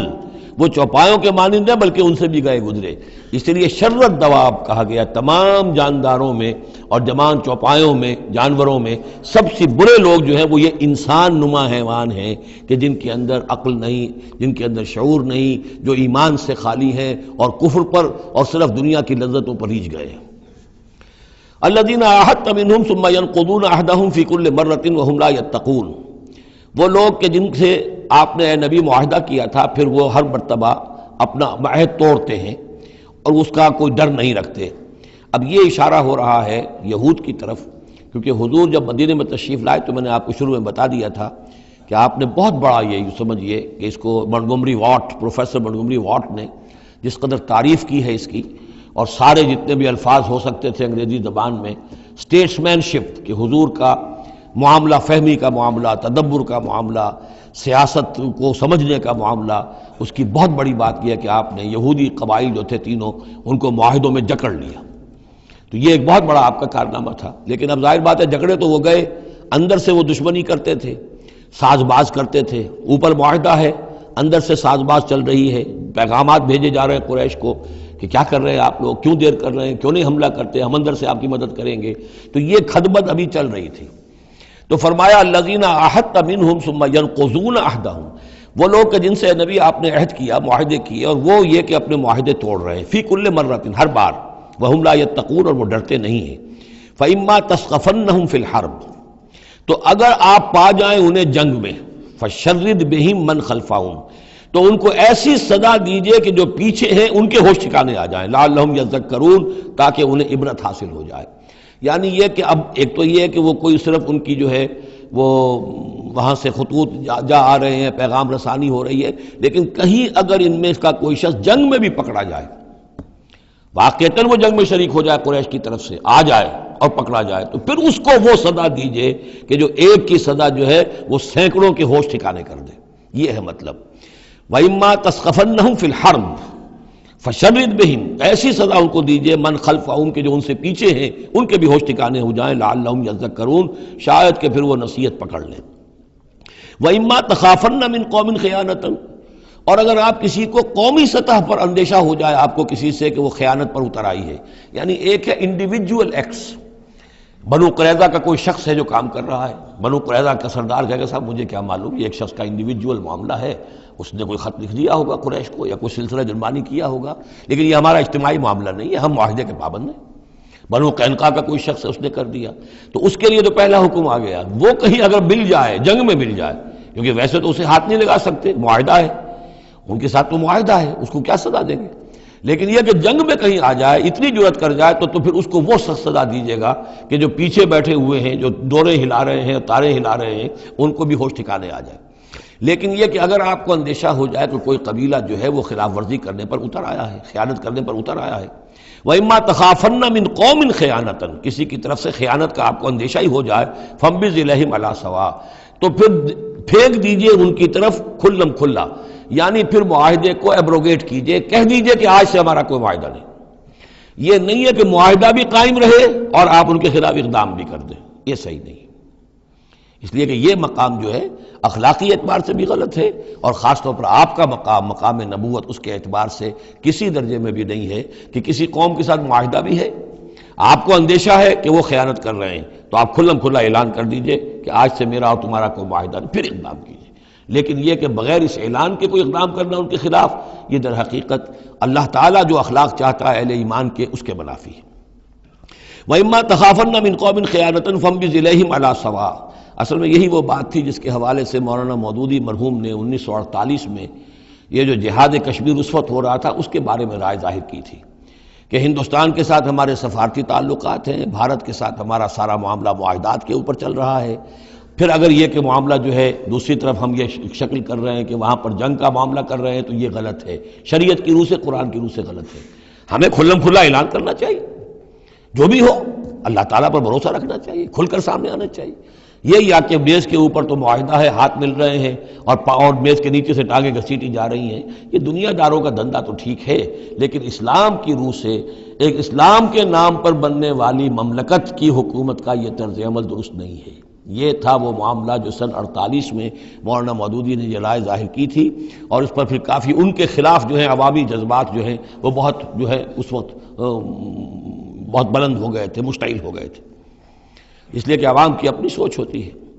وَإِمَّا تَخَافَنَّ مِنْ قَوْمٍ خِيَانَةً فَانبِذْ إِلَيْهِمْ عَلَىٰ سَوَاءٍ، معاہدہ ان کے منہ پر دے مارو، ان اللہ لا يحب الخائنین، یقیناً اللہ تعالیٰ کو خیانت کرنے والے پسند نہیں ہے. وَلَا يَحْسَبَنَّ الَّذِينَ كَفَرُوا سَبَقُوا، اور نہ سمجھے وہ لوگ جنہوں نے کفر کیا ہے کہ وہ بچ نکلے ہیں، یعنی یہ کہ اب اگر کچھ لوگ بچ کے بھی تو چلے گئے نا، آخر 1000 کی نفری آئی تھی. انہم لا یعجزون،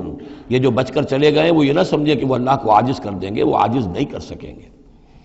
وَأَعِدُّوا لَهُم مَّا اسْتَطَعْتُمْ، اور اے مسلمانوں اب جب یہ نیا دور شروع ہو ہی گیا ہے تمہاری اس دعوت و تحریک کا، تو اب پوری طریقے سے اپنے امکان بھر سامان حرب تیار کرو. اعدوا لہم، اعداد، تیاری کرنا، اسلحہ تیار کرو، سامان جنگ تیار کرو، گھوڑے تیار رکھو، رسالہ تمہارا ہونا چاہیے، جو بھی تمہارے لیے ممکن ہے. یہ توکل کا مطلب یہ نہیں ہے کہ تم ہاتھ پر ہاتھ دھر کر بیٹھ رہو اللہ تمہاری مدد کرے گا. اعدوا لہم ما استطعتم، اپنی استطاعت جو ہے اس کی حد تک تو پوری تیاری کرو، من قوت،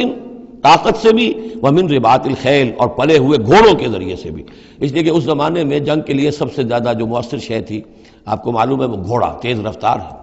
اونٹ جو ہے تیز دوڑ نہیں سکتا ہے. اور اسی حوالے سے آج سمجھ لیجئے ہمارے لیے بہت اہم مسئلہ ہے یہ. اللہ تعالیٰ نے شاید عالم اسلام میں پورے میں پتہ نہیں 50 60 70 کتنے ملک دنیا میں ہیں مسلمان کہلاتے ہیں، ایک ملک ہے صرف جسے ایٹمک صلاحیت دی ہے، اور یہ امانت پوری امت مسلمہ کی ہے، مسلمانان پاکستان کے پاس. اور اس کے بارے میں اگر امریکہ کا دباؤ قبول کر لیا گیا تو یہ سب سے بڑی خیانت ہوگی اللہ کے ساتھ، امت مسلمہ کے ساتھ، اللہ کے دین کے ساتھ. وہ اسرائیل لے کر بیٹھا ہوا ہے ایٹم بم کے، اس کے پاس انبار لگے ہوئے، لیکن یہ ہے کہ ساری پالیسی جو چل رہی ہے وہ یہ کسی طریقے سے پاکستان کا، ایک عراق کے بارے میں اندیشہ ہوا تھا کہ اسے ایٹمی دانت نکل سکتے ہیں، اس ایک مرتبہ اس کا وہ ایٹمک پلانٹ جو ہے اس کا بھرکس نکال دیا تھا، دوسری مرتبہ یہ کہ اس کا پورا بھرکس ہی نکل گیا، اگلا پچھلا کھایا پیا سب اگلوا دیا. اب پاکستان پر سارا دباؤ، ساری ڈپلومیسی جو بھی چل رہی ہے اس وقت، کان کھولنے کی اور آنکھیں کھول کر دن گزارنے کی ضرورت ہے. ہمیں حکم یہ کہ جو بھی اللہ نے تمہیں دیا ہے، تمہارا امکان، جو بھی تمہارے پاس امکانی طاقت ہے اسے سنبھال کر رکھو. ڈیٹرنٹ، اعدوا لہم ما استطعتم من قوت ومن رباط الخیل ترہبون بہ عدو اللہ، تاکہ تم اللہ کے دشمنوں کو اس سے ڈرا سکو. یہی ہے ڈیٹرنٹ، معلوم ہو کہ ان کے پاس وہ طاقت ہے. وعدوکم، اور اپنے دشمنوں کو بھی ڈرا سکو. وآخرین من دونہم، ایک تو ہے اللہ کے دشمن اور تمہارے دشمن ایک اور بھی ہیں جو ان کے سوا ہیں، ان کے پرے ہیں، انہیں تم نہیں جانتے. لا تعلمونہم اللہ یعلمہم، اللہ انہیں جانتا ہے، یعنی وہ مارے آستین منافقین ہیں، یہ تمہاری اپنی آستینوں کے اندر بیٹھے ہوئے ہیں، تمہیں پتہ بھی نہیں ہے کہ وہ لوگ بھی در حقیقت ففتھ کالمسٹ عنصر ہے کہ جو در حقیقت تمہاری تباہی چاہتا ہے، بربادی چاہتا ہے.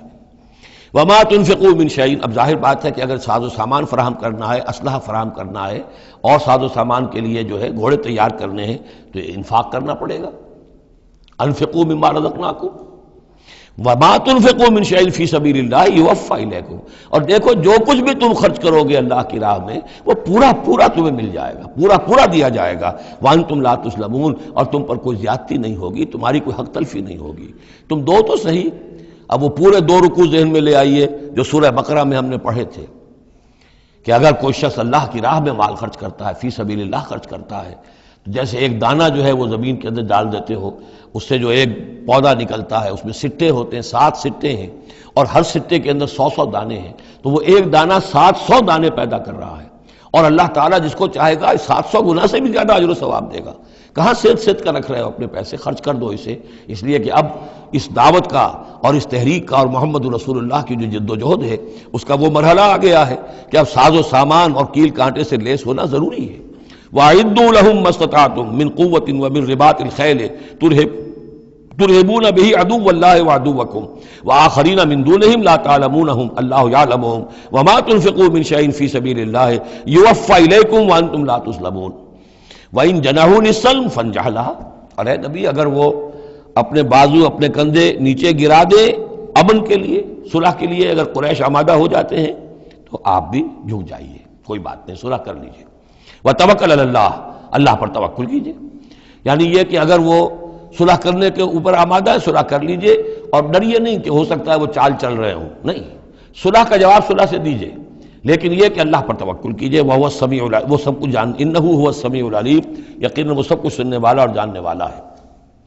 وَإِن يُرِيدُوا أَن يَخْدَعُوكَ، اور اگر وہ چاہتے ہو کہ آپ کو دھوکہ دے دیں، فَإِنَّ حَسْبَكَ اللَّهُ، تب بھی آپ نہ گھبرائیں، آپ کے لیے اللہ کافی ہے، اللہ کی طرف سے ضمانت ہے. هُوَ الَّذِي أَيَّدَكَ بِنَصْرِهِ وَبِالْمُؤْمِنِينَ، وہی تو ہے اللہ جس نے اے نبی آپ کی مدد کی ہے اپنی نصرت سے اور اہل ایمان کے ذریعے. یہ ذرا نوٹ کیجئے، اللہ نے محمد کی مدد کی ہے اہل ایمان کے ذریعے. یعنی اللہ تعالیٰ کا یہ فضل ہوا محمد رسول اللہ صلی اللہ علیہ وسلم پر کہ ایسے صحابہ عطا فرمائے جو مخلص تھے کہ جہاں آپ کا پسینہ گرا وہاں انہوں نے اپنی خون کی ندیاں بہا دی. حضرت موسیٰ کو ایسے ساتھی میسر نہیں آئے. کیا حال تھا جبکہ ان کو کہا گیا اللہ کی راہ میں جنگ کرو، اور ان کا فضل بنتا وربک فقاتل انا ہاؤنا قاعدون، جاؤ تم جاؤ، ہم بیٹھے ہیں یہاں. رب انی لا املک الا نفسی واخی فافرق بیننا و بین القوم الفاسقین۔ یہاں یہ ہوا تھا جب دوسری مرتبہ مقام صفرا پر جب ہوئی ہے جو مشاورت، اور وہ بڑی یوں سمجھیے کہ کانٹے کی مشاورت تھی، وہاں بھی کچھ لوگ زور دے رہے تھے مسلسل کہ چلیے ہمیں چلنا چاہیے پہلے قافلے کی طرف، وہ تو آپ کو سیرت کی کتابوں میں پڑھنا ہوگا، لیکن یہ ہے کہ اس وقت حضور کا منشا یہ تھا، آپ بار بار کہ اچھا آپ اور لوگ مشورہ دیں، اور لوگ بھی مشورہ دیں۔ حضرت مقداد نے کھڑے ہو کر یہی بات کہی رضی اللہ تعالیٰ عنہ، اے نبی آپ ہمیں موسیٰ کے ساتھی نہ سمجھیے جنہوں نے کہہ دیا تھا وَاسْتَبْ أَنْتَ وَرَبُّكَ فَقَاتِلَا إِنَّا هُنَا قَاعِدُونَ، ہم آپ کے ساتھی ہیں، آپ جو حکم دیں ہم حاضر ہیں۔ حضرت ابوبکر نے تقریر کی، حضرت عمر نے تقریر کی، حضور دیکھ رہے ہیں انصار کا کیا منشا ہے، ان کی کیا رائے ہے۔ پھر کھڑے ہوئے حضرت سعد، انہوں نے کہا ہے کَأَنَّكَ تَعْنِينَا یا رسول اللہ، اے اللہ کے رسول شاید آپ کا روح سخن ہماری جانب ہے، شاید اس وجہ سے کہ ہمارا جو معاہدہ ہوا تھا بیعت عقبہ ثانیہ میں وہ یہ تھا کہ اگر مدینے پر حملہ ہوگا تو ہم آپ کی حفاظت کریں گے، شاید یہ گمان ہے آپ کا۔ فَإِنَّا آمَنَّا بِكَ وَصَدَّقْنَاكَ، ہم آپ پر ایمان لا چکے، ہم نے آپ کی تصدیق کی، ہم نے آپ کو اللہ کا رسول مانا، اب ہمارے پاس کوئی آپشن نہیں ہے۔ خدا کی قسم اگر آپ اپنا گھوڑا سمندر میں ڈال دیں گے ہم بھی آپ کے پیچھے اپنی سواریاں سمندر میں ڈال دیں گے، اور خدا کی قسم اگر آپ ہمیں کہیں گے ہم اپنی اونٹیوں کو دبلا کر دیں گے برق الغماد تک جا پہنچیں گے، یعنی یمن کا شہر ہے برق الغماد، وہاں تک پہنچ جائیں گے چاہے ہماری اونٹنیاں لاغر ہو جائیں۔ اس کے بعد حضور کا چہرہ کھل اٹھا کہ انصار کی طرف سے بھی ان کے ایک رئیس نے یہ بات کہی ہے، پھر آپ نے کہا چلو اب بدر کی طرف۔ تو یہ اللہ تعالیٰ نے گویا کہ حضور کی مدد کی ہے اہل ایمان سے۔ هو الذی ایدک بنصرہ، ایک تو اللہ کی مدد آئی آسمان سے، فرشتے آئے، اور ایک وبالمؤمنین، اور اہل ایمان کے ذریعے سے آپ کی مدد کی ہے۔ من انصاری الی اللہ، کون ہے میرا مددگار اللہ کی راہ میں۔ وَأَلَّفَ بَيْنَ قُلُوبِهِمْ، اور ان اہل ایمان کے دلوں میں اللہ نے محبت پیدا کر دی۔ لَوْ أَنفَقْتَ مَا فِي الْأَرْضِ جَمِيعًا مَا أَلَّفْتَ بَيْنَ قُلُوبِهِمْ، ارے نبی اگر آپ دولت کے ذریعے سے محبت پیدا کرتے کہ لوگوں کو زیادہ زیادہ ان کے دل کی نرمی کے لیے، تالیف قلب کے لیے جو ہے پیسے دیے جائیں، اگر زمین کی ساری دولت بھی آپ خرچ کر دیتے تو ان میں یہ تالیف، یہ الفت پیدا نہیں ہو سکتی تھی۔ ولیکن اللہ الف بینہم، یہ تو اللہ تعالیٰ ہی نے ان کے مابین یہ الفت پیدا کر دی ہے۔ یہ ہم سورہ آل عمران میں بھی پڑھ چکے ہیں کہ تمہارا معاملہ جو ہے اذ کنتم اعداء فالف بین قلوبکم فاصبحتم بنعمتہ اخوانا، آیت نمبر 103 ہے سورہ آل عمران کی۔ وکنتم علی شفا حفرۃ من النار فانقذکم منہا کذالک یبین اللہ لکم آیاتہ لعلکم تہتدون، تم تو تباہی کے آگ کے گڑھے کے کنارے تک پہنچ چکے تھے۔ ولیکن اللہ الف بینہم انہ عزیز الحکیم، یقیناً وہ زبردست ہے حکمت والا۔ یا ایھا النبی حسبک اللہ ومن اتبعک من المؤمنین، اے نبی آپ کے لیے اللہ کافی ہے اور وہ کہ جو پیروی کر رہے ہیں آپ کی اہل ایمان میں سے۔ ایک ترجمہ تو اس کا یہ ہوگا، یعنی جو اگر اوپر والی آیت کے ساتھ اس کو جوڑے، ایک یہ بھی ہو سکتا ہے اے نبی اللہ کافی ہے آپ کے لیے بھی، اور جو آپ کی پیروی کرنے والے ہیں مسلمان ان کے لیے بھی،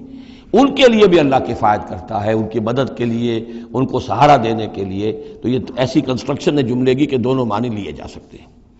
یا ایھا النبی حرض المؤمنین علی القتال، اب یہ تحریض کا لفظ پھر آ گیا جو سورہ نساء میں ہم پڑھ چکے ہیں، وحرض المؤمنین علی القتال، اے نبی شوق دلائیے، ترغیب دلائیے، ابھاریے ایمان کے جذبات کو، ذرا اپیل کیجئے اہل ایمان کے کہ وہ قتال پر آمادہ ہوں۔ یہ میں آپ کو بتا چکا ہوں کہ اعلان عام اس طریقے کا کہ فرض ہے جنگ میں نکلنا ہر مسلمان کے لیے، یہ صرف تبوک میں ہوا سن 9 میں جا کر۔ پورے 9 برس تک قتال فی سبیل اللہ کے لیے تحریض تھی، ترغیب تھی، اور یہ تحریض گاڑی ہو کر تحریض بن گئی، بس لازم نہیں تھا۔ اسی لیے ہم سورہ نساء میں پڑھ چکے ہیں کہ اس کے باوجود جو اس ترغیب کی وجہ سے آگے بڑھے قتال کے لیے نکلے ان کے اونچے درجات ہیں، لیکن یہ کہ جن لوگوں کو چونکہ فرض عین نہیں کیا گیا تھا لہذا اگر کوئی نہیں نکلے تو ان کے اوپر کوئی مواخذہ نہیں۔ لیکن یہ کہ غزوہ تبوک میں نفیر عام تھی کہ ہر صاحب ایمان کا نکلنا ضروری ہے۔ حرض المؤمنین علی القتال ان یکن منکم 20 صابرون، اگر تم میں سے 20 ہوں گے صبر کرنے والے، یغلبوا 200 تو وہ 200 پر غالب آ جائیں گے۔ وَإِن یکن منکم 100، اور اگر ہوں گے تم میں سے 100، یغلبوا 1000، وہ غالب آ جائیں گے 1000 پر، من الذین کفروا، کافروں میں سے، بأنہم قوم لا یفقہون، اس لیے کہ وہ سمجھ نہیں رکھتے۔ سمجھ سے مراد کیا ہے؟ انہیں اپنے موقف کی حقانیت کا یقین نہیں ہے۔ ایک شخص ہے جو جانتا ہے میں حق پر ہوں، میں حق کے لیے لڑ رہا ہوں. ایک شخص ہے ڈل مل ہے، ایسے ہی لڑ رہا ہے، مارے باندھے کو لڑ رہا ہے، کسی کے کہے سے آ گیا، مرسینری ہے، تنخواہ یافتہ ہے اس لیے آ گیا. اب اس میں اور اس میں زمین و آسمان کا فرق ہوگا.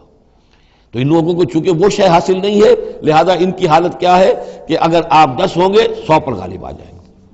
لیکن اس کے بعد جو اگلی آیت آ رہی ہے وہ گویا کہ اس کی کچھ عرصے کے بعد یقیناً نازل ہوگی جو یہاں شامل کر دی گئی. الآن خفف اللہ عنکم، اب اللہ نے تم پر سے تخفیف کر دی ہے. وعلم ان فیکم ضعفا، اور اللہ کے علم میں ہے یہ بات کہ تمہارے اندر کچھ کمزوری آ گئی ہے. لیکن یہ کمزوری کیسے آئی ہے اس کو سمجھ لینا چاہیے. سابقون الاولون مہاجرین اور انصار کے اندر کوئی کمزوری نہیں آئی معاذ اللہ. ابو بکر اور عمر میں یا سعد بن معاذ میں رضی اللہ تعالیٰ عنہ مجمعین، ان میں کوئی کمزوری نہیں آئی. لیکن جو نئے مسلمان آ رہے تھے، جن کی ابھی تربیت نہیں ہوئی تھی، اوسط گر رہا ہے. ظاہر بات ہے جو نئے لوگوں کی تعداد بڑھ رہی ہے، جن کی تربیت اتنی نہیں ہوئی ہے، جن کے اندر ایمان ابھی اتنا گہرا نہیں اترا ہے، اتنا راسخ نہیں ہوا ہے، تو اس کے حوالے سے اب فرض کیجئے کہ 1000 کے اندر پہلے تو ایسے ہوتے تھے کچے پکے جو ہیں وہ 20 ہیں، 50 ہیں، 100 ہیں. اب یہ ہے کہ ان کی تعداد بڑھتی جا رہی ہے اگر، تو نتیجہ کیا ہوگا کہ اوسط جو ہے وہ گر جائے گی. اس اوسط کے اعتبار سے اب تمہارے اندر کچھ کمزوری آ گئی ہے. فَإِن يَكُن مِّنكُم مِّئَةٌ صَابِرَةٌ يَغْلِبُوا مِئَتَيْنِ، اب بھی یہ ہے کہ اگر تمہارے اندر 100 ہوں گے کہ جو صبر کرنے والے ہوں گے وہ 200 پر غالب آ جائیں گے. وَإِن يَكُن مِّنكُمْ أَلْفٌ، اور اگر تم میں سے 1000 ہوں گے يَغْلِبُوا أَلْفَيْنِ بِإِذْنِ اللَّهِ، تو وہ 2000 پر غالب آ جائیں گے اللہ کے اذن سے. وَاللَّهُ مَعَ الصَّابِرِينَ، اور یقیناً اللہ صبر کرنے والوں کے ساتھ ہے. مَا كَانَ لِنَبِيٍّ أَن يَكُونَ لَهُ أَسْرَىٰ، اب یہ ایک اور بہت نازک معاملہ ہوا جو غزوہ بدر کے بعد، کہ وہ جو 70 قیدی پکڑے گئے ان کا کیا کیا جائے. جو قریش کے 70 قیدی، اب اس کی ایک شکل تو یہ تھی، مشاورت کی حضور نے، حضرت ابو بکر کی ایک رائے تھی، حضور کی اپنی رائے بھی وہی تھی، اس لیے کہ جو مزاج حضور کا تھا، آپ شفیق، نرم اور رعوف، رقیق القلب، یہی معاملہ حضرت ابو بکر کا تھا. حضرت عمر تھے سخت، اشدہم فی امر اللہ عمر. حضرت عمر کی یہ رائے تھی کہ ان سب کو قتل کر دینا چاہیے. اگر ہم نے فدیہ لے کر یا قوم معاف کر دیا، ویسے ہی چھوڑ دیا، یہ پھر دوبارہ آئیں گے، کفر کو تقویت حاصل ہوگی. تو اس کو تو جب تک کہ کفر کی کمر ٹوٹ نہ جائے، یہ سانپ جو ہے جب تک کہ پوری طرح کچلا نہ جائے، اس وقت تک جو ہے ہمیں کوئی نرمی نہیں کرنی چاہیے. بلکہ وہ اس حد تک تھے کہ ہم میں سے یہ جو قیدی آئے ہیں جو ان کے قریب ترین عزیز ہوں، بس مہاجرین کے اندر وہ لوگ موجود تھے، قریش کے جو لوگ پکڑے گئے ہیں، تو مہاجر جو تھے یہاں صحابہ کرام وہ بھی تو قرشی تھے، تو اپنے قریب ترین عزیزوں کو اپنے ہاتھ سے قتل کریں. یہ حضرت عمر کی رائے تھی. حضور صلی اللہ علیہ وسلم کی رائے اور حضرت ابو بکر کی رائے بھی یہ تھی کہ نہیں، نرمی کی جائے، فدیہ لے کر چھوڑ دیا جائے. فیصلہ ہو گیا، اس پر عمل ہو گیا. لیکن پھر جو یہ آیت اتری ہے یہ پھر بہت سخت ہے. اس میں اس فیصلے کو غلط قرار دیا گیا. اگرچہ فیصلہ ہو گیا ٹھیک ہے، لیکن یہ کہ اس کے اوپر گرفت ہوئی ہے کہ یہ نہیں ہونا چاہیے تھا. یہ مضمون بنیادی طور پر یہ سورہ محمد میں آئے گا صلی اللہ علیہ وسلم، اور وہاں تفصیل کے ساتھ اس کی پوری بات آ چکی ہے. اور چونکہ سورہ محمد سورہ بقرہ سے بھی پہلے نازل ہو چکی تھی، سورۃ القتال، اس حوالے سے یہ بات جو ہے بہت اہم ہے کہ اس میں یہ قاعدہ قانون آ چکا تھا. اس کے باوجود اس بات کا ہو جانا یہ گویا کہ ایک طرح سے ایک کوتاہی ہوئی ہے، وقتی طور پر نظر انداز ہو گیا اللہ تعالیٰ کا مستقل حکم. ما کان لنبی ان یکون لہ اسریٰ، کسی نبی کے لیے یہ جائز نہیں ہے کہ اس کے پاس قیدی ہوں، حتی یسخن فی الارض، جب تک کہ زمین کے اندر خوب خونریزی نہ ہو لے، یعنی باطل کی کمر نہ توڑی جا چکی ہو، اس وقت تک قیدی رکھنا. قیدی رکھنے کا مطلب تو ہے کہ وہ زندہ رہیں گے، آج نہیں تو کل انہیں چھوڑنا پڑے گا. آپ چھوڑیں گے ان کو، وہ پھر کفر کی تقویت کا باعث بنیں گے. تريدون عرض الدنیا، تم دنیا کا ساز و سامان چاہتے ہو، یعنی فدیہ ملے گا، مال ملے گا. اب یہ ظاہر بات ہے کہ نہ حضور کی یہ نیت ہو سکتی تھی معاذ اللہ، اور نہ حضرت ابو بکر کی، لیکن اللہ تعالیٰ کا معاملہ ہے. جب وہ اپنے نبیوں کے اوپر بھی کبھی گرفت کرتا ہے تو بظاہر الفاظ بڑے سخت ہوتے ہیں، بظاہر بڑے سخت ہوتے ہیں، تو اس کے اندر وہ سختی موجود ہے. ظاہر بات ہے کہ یہ بات نہ حضور کے لیے نہ حضرت ابو بکر کے لیے.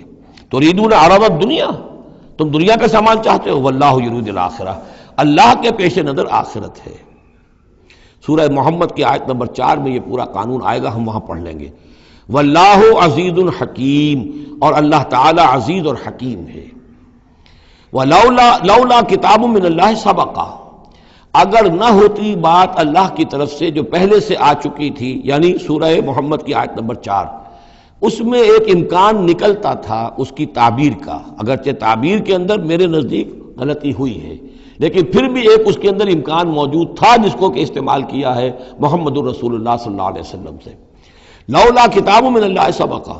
اگر یہ اللہ تعالیٰ کی طرف سے بات پہلے سے طے نہ ہو چکی ہوتی، لمسکم فیما اخذتم عذاب عظیم، تو جو کچھ تم نے یہ فدیہ وغیرہ لیا ہے اس پر تم پر بڑا سخت عذاب آتا۔ قانون ہم سورہ محمد میں پڑھیں گے کہ وہ کیا تھا، اور اس کی انٹرپریٹیشن کے اندر یہاں حضور نے کس جگہ سے گنجائش نکالی۔ دیکھیے ہوتا یہ ہے کہ آپ کا رجحان نرمی کا ہے تو آپ ایک ہی بات کے اندر سے نرم پہلو نکال لیں گے، جیسے کہ میں نے عرض کیا تھا کہ جو لوگ کے سنتے ہیں الذین یستمعون القول فیتبعون احسن، وہ لوگ کہ جو کسی بات کو سن کر پھر پیروی کرتے ہیں اس میں سے بہترین کی، جو بھی اس میں اعلیٰ ترین درجہ ہے اس تک پہنچنے کی کوشش کرتے ہیں۔ لیکن طبیعت کے اندر جب نرمی تھی تو اس نرمی کی وجہ سے حضور نے اس کے اندر ایک اپنے لیے گنجائش نکال لی، لیکن چونکہ اس آیت کے اندر وہ گنجائش واقعتاً موجود ہے، لہذا فرمایا اگر وہ نہ ہوا ہوتا، لولا کتاب من اللہ سبقہ، اگر وہ آیت پہلے نازل نہ ہو چکی ہوتی، لمسکم فیما اخذتم عذاب عظیم، تو تم پر جو بھی تم نے لیا ہے یہ فدیہ وغیرہ اس پر تم پر بڑی سخت پکڑ ہوتی اور عذاب آتا۔ روایات میں آتا ہے کہ حضور بھی اور حضرت ابوبکر بھی دونوں پھر اس آیت کے نزول کے بعد روتے رہے ہیں کہ ہم سے یہ خطا ہوئی ہے۔ بہرحال خطا اجتہادی ہے، کوئی غلط اس طرح کی نہیں ہے کہ کسی صریح حکم کی خلاف ورزی کی گئی ہو، وہ یہ ہے کہ جو بھی اس میں رعایت رکھی گئی تھی اس کو آپ نے اپنے اجتہاد سے اس کے اندر سے جو بھی نرمی کا پہلو تھا وہ نکال دیا۔ فَكُلُوا مِمَّا غَنِمْتُمْ حَلَالًا طَيِّبًا، تو اب کھاؤ جو تمہیں ملا ہے غنیمت، غنیمت میں وہ بھی ہے